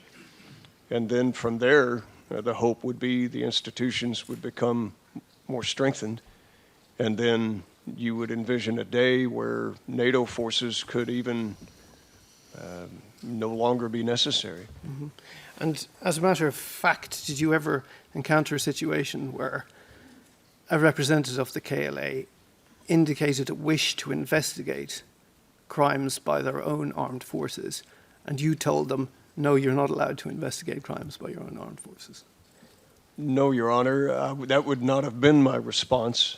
If someone had come to me with a serious allegation and a geographic location, even in general, and said, this happened, what are you going to do about it?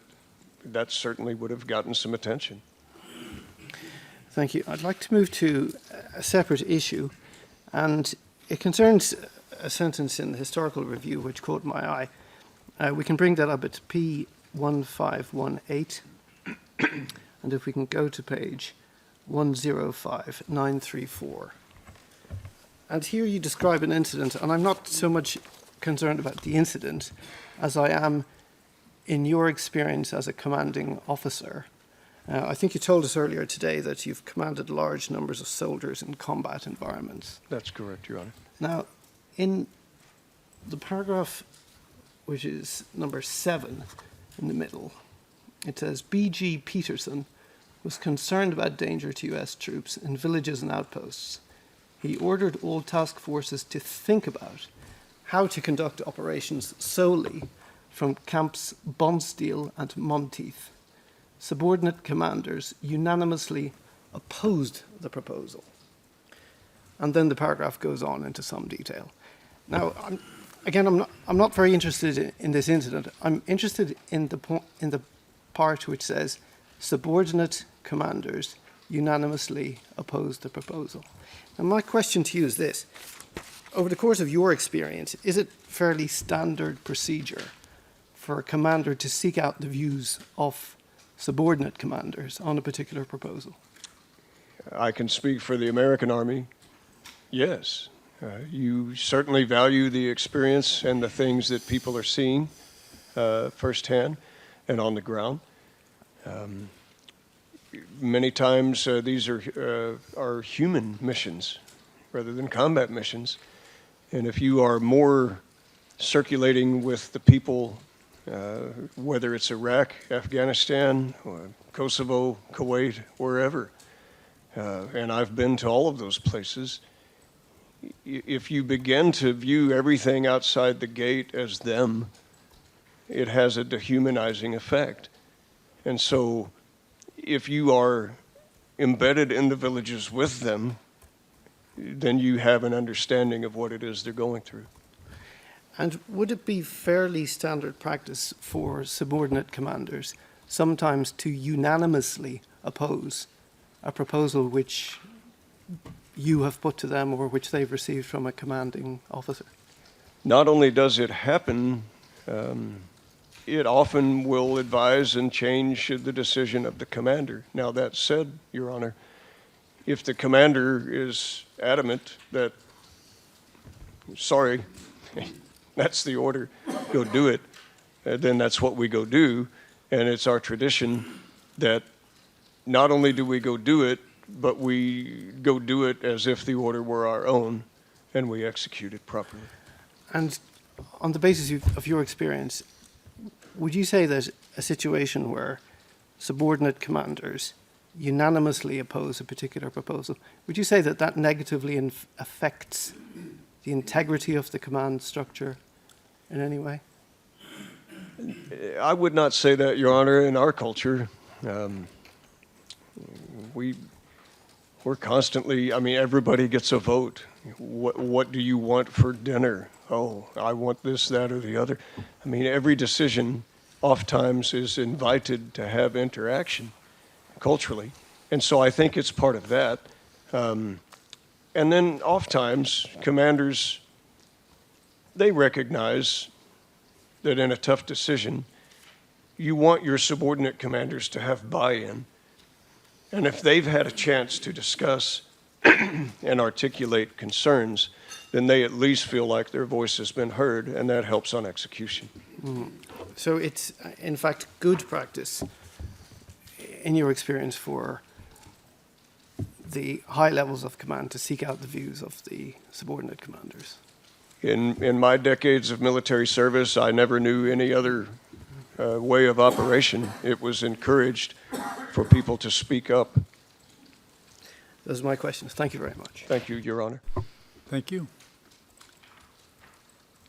Mr. Helling, any questions that arise from the judge's questions? Nothing further.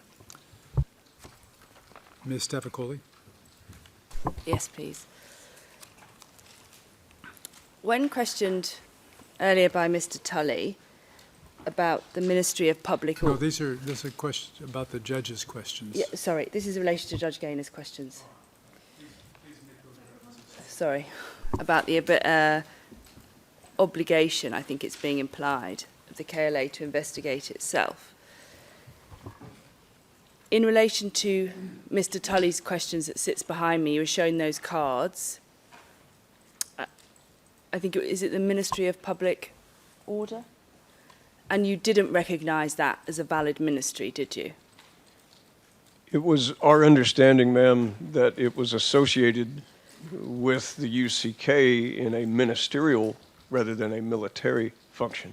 But you didn't recognise it as having any authority at that time? Not in a ministry capacity, no, ma'am.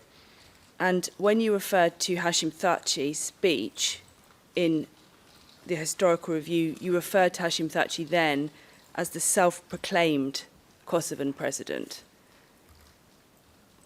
So can I take those words at face value? He proclaimed himself the Kosovan president. He didn't have authority in your eyes in terms of KFOR or UNMIC.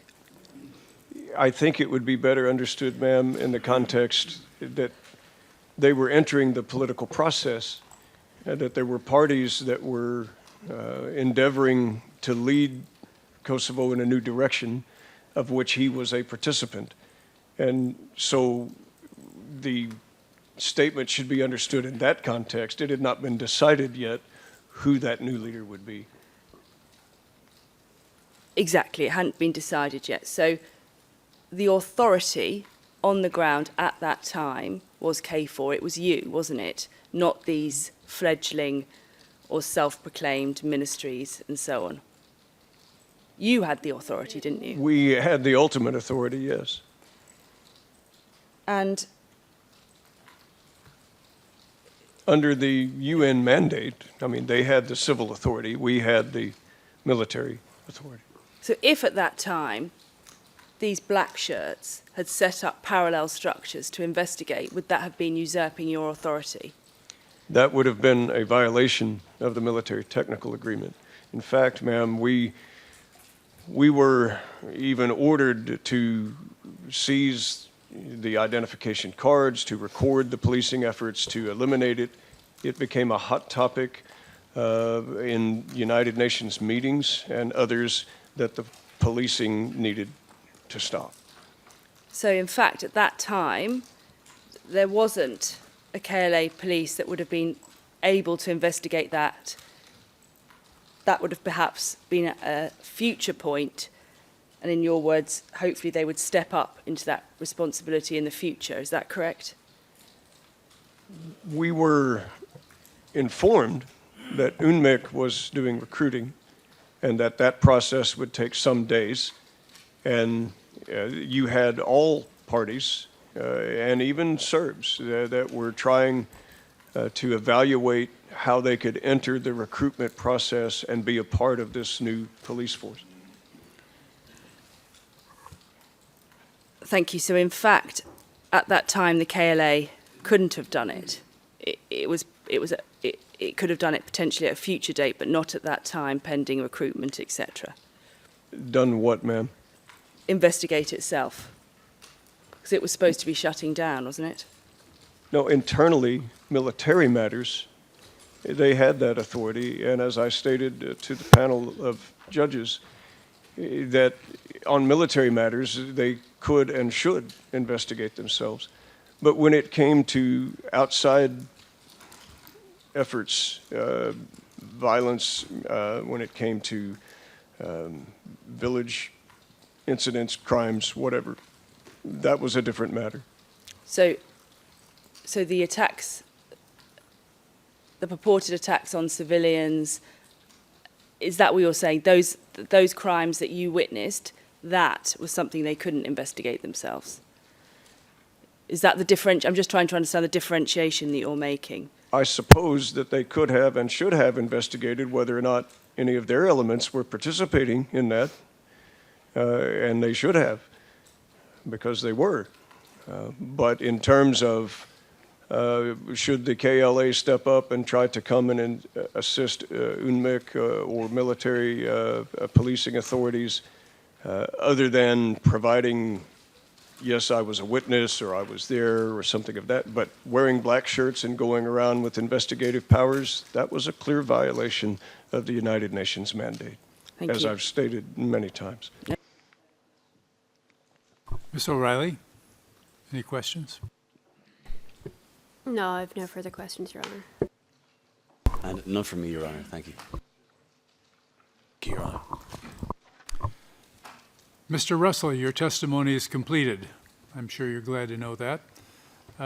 We appreciate you being with us and sharing your knowledge. I also want to thank Major Kyle, Ms. Hart, and Ms. Satpathy for being with us and under your obligations. So you may leave the courtroom now at this time with our thanks, and the court usher will escort you out. Thank you, Your Honor. Thank you, panel.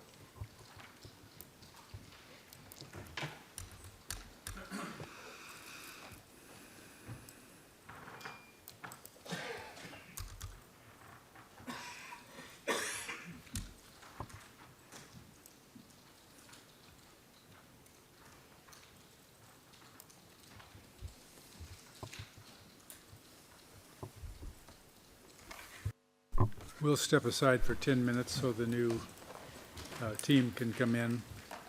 Yes, Mr. Ellis. Thank you, Your Honor. Just before Mr. Helling leaves the room, there was one procedural matter that we had mentioned to him this morning.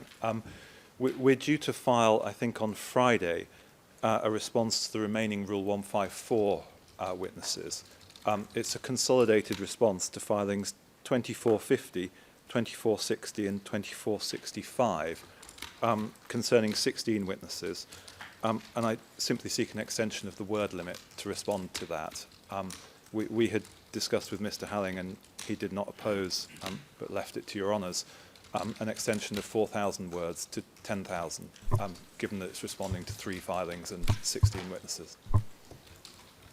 It's granted. I'm grateful. Thank you. I have no idea what you're saying.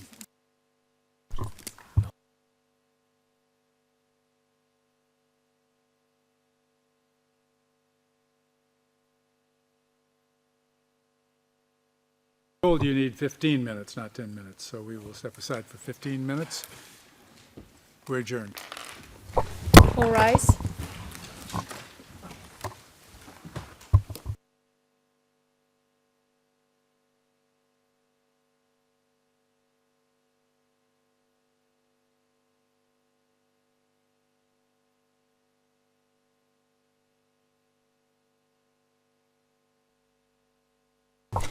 All rise.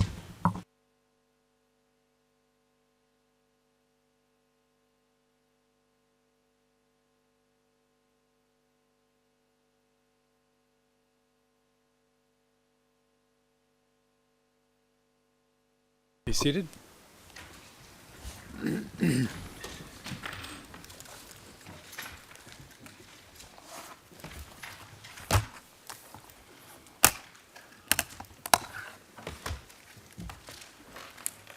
We begin now hearing the evidence of prosecution witness W03871. Madam Court Usher, please bring the witness in.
Good morning, witness.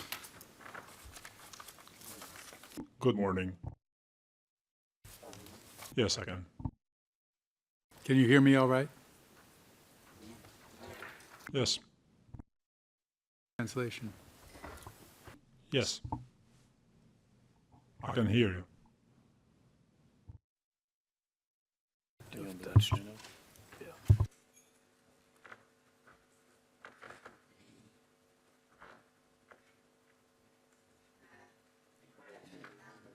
The court usher will now provide you with a text of the solemn declaration which you are asked to take pursuant to Rule 141, paragraph 2 of our rules. Please look at the document and then read it out loud.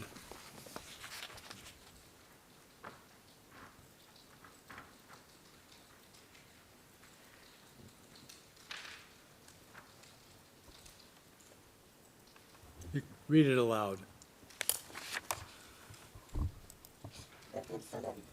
Solemn declaration. Rule 141, paragraph 2.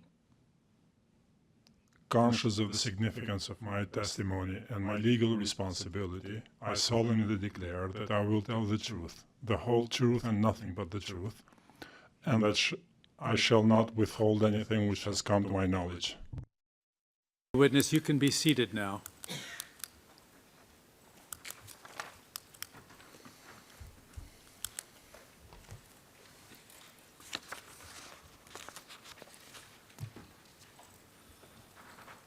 Witness, today we will start your testimony, which is expected to last approximately 1 to 2 days. As you may know, the prosecution will ask you questions first, and then the defense has the right to ask questions of you, and members of the panel might also have questions for you. The prosecution estimate for your examination is 2 hours. The defense estimates that it will need close to 4.5 hours. As regards each estimate, we hope that counsel will be judicious in the use of their time. The panel may allow redirect examination if conditions for it are met. Witness, please try to answer the questions clearly with short sentences. If you don't understand a question, feel free to ask counsel to repeat the question or tell them you don't understand and they will clarify. Also, please try to indicate the basis of your knowledge of the facts and circumstances that you will be asked about. In the event you are asked by the SBO to attest to some corrections made regarding your statements, you are reminded to confirm on the record that the written statement, as corrected by the list of corrections, accurately reflects your declaration. Please also speak into the microphone and wait 5 seconds before answering a question, and then speak at a slow pace for the interpreters to catch up. During the next days, while you are giving evidence in this court, You are not allowed to discuss with anyone the content of your testimony outside of the courtroom. If any person asks you questions outside this court about your testimony, please let us know. Please stop talking if I ask you to do so, and also stop talking if you see me raise my hand. These indications mean that I need to give you an instruction. If you feel the need to take a break, please let us know, and we will do our best to accommodate you. We begin now with the questions from the prosecution, who are seated to your left. Mr. Potts, you may begin. Thank you, Your Honor, and good afternoon, witness. We have met before, but I'll introduce myself again. I'm James Potch, a prosecutor with the SPO, and as the judge said, I'll be asking you questions for the next 2 hours or so. Before I ask the judge to move into private session to elicit some of your personal or background information, I note that, as explained during your preparation session last week, rather than asking you questions about every relevant issue you may have information about, it may be possible to admit some of your prior statements containing such information into evidence. In order to do so, there are a number of procedural steps to follow, which I'll turn to after we establish your identity for the record. And, Your Honor, to do that, we need to move into private session for a minute or two, given the witnesses in court protective measures. Into private session, please, Madam Court Officer.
Your Honors, we are now in public session. Thank you, Madam Court Officer. Now, Mr. Podge, you may proceed. Thank you, Your Honor. And as I was saying in private session, I'm now going to read a summary of the statements for this witness, which have now been admitted into evidence. W03871 joined the KLA around March 1998. He served in multiple locations, training KLA soldiers and acting as commander. W03871 provides evidence concerning the formation, structure, tasks, membership, and reporting of the KLA units he was in and of other KLA units he has knowledge of. W03871 provides information about meetings he attended with other KLA members.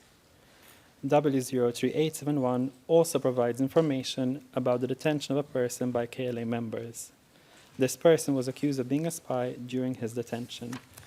And following that public summary, I asked to move to private session for the remainder of my questions for this witness, given his in-court protective measures. Back into private session, please, Madam Court Officer.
Your Honors, we are now in public session. Thank you. Now we're adjourned. All rise.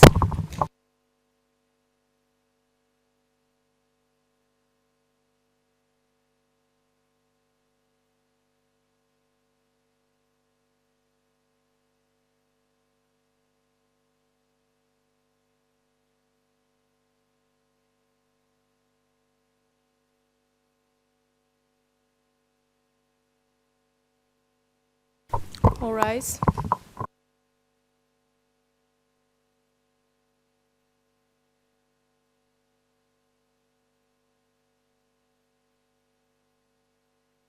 Please be seated.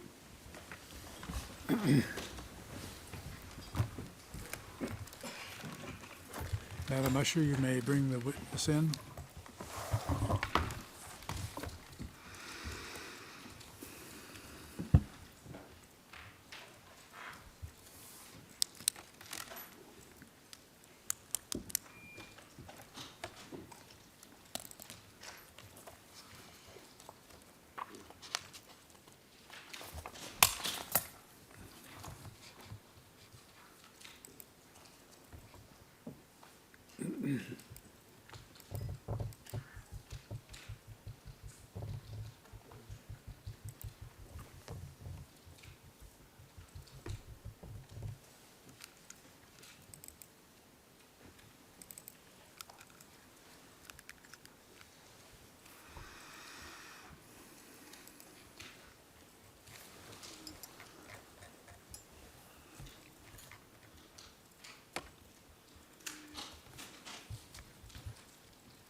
You may be seated.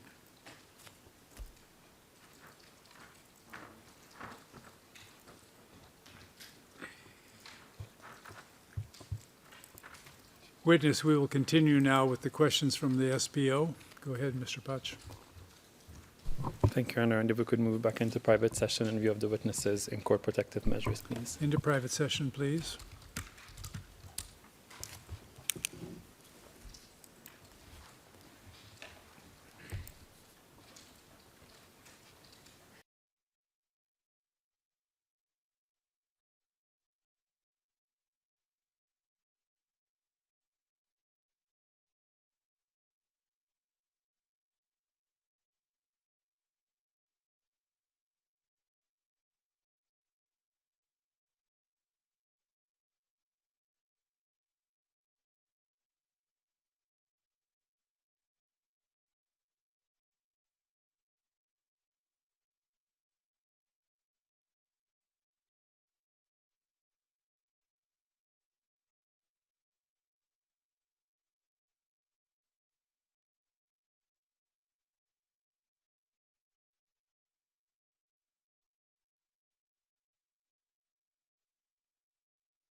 Your Honors, we are back in public session. We're adjourned for 10 minutes. All rise.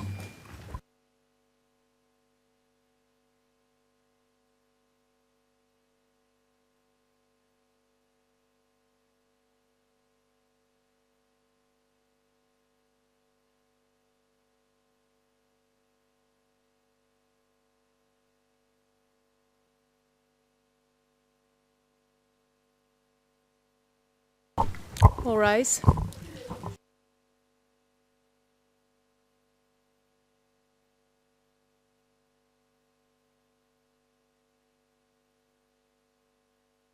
Be seated.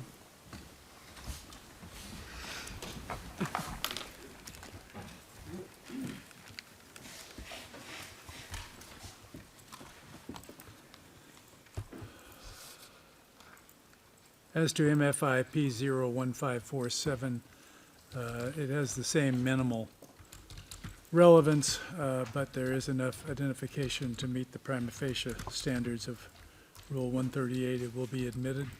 We'll give it the weight we think appropriate. Madam Usher, you may bring in the witness.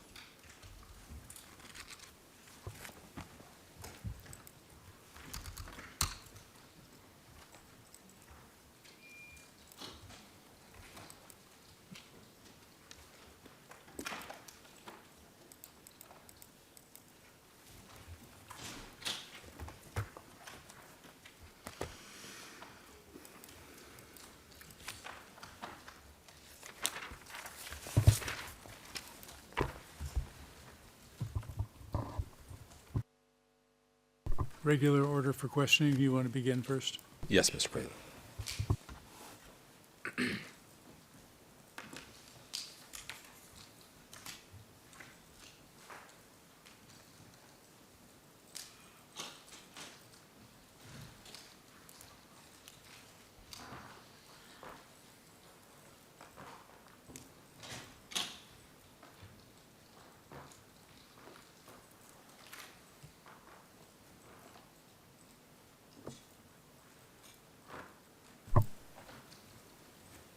All right, witness, we will begin now with cross-examination. Mr. Misitich, who's standing over here, who represents Mr. Thaçi, will begin with cross-examination questions.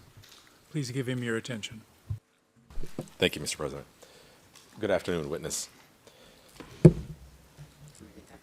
Good afternoon. If we could go into private session, please. Into private session, please.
Your Honors, we are now in public session. Thank you. We are adjourned until 9 a.m. tomorrow. All rise.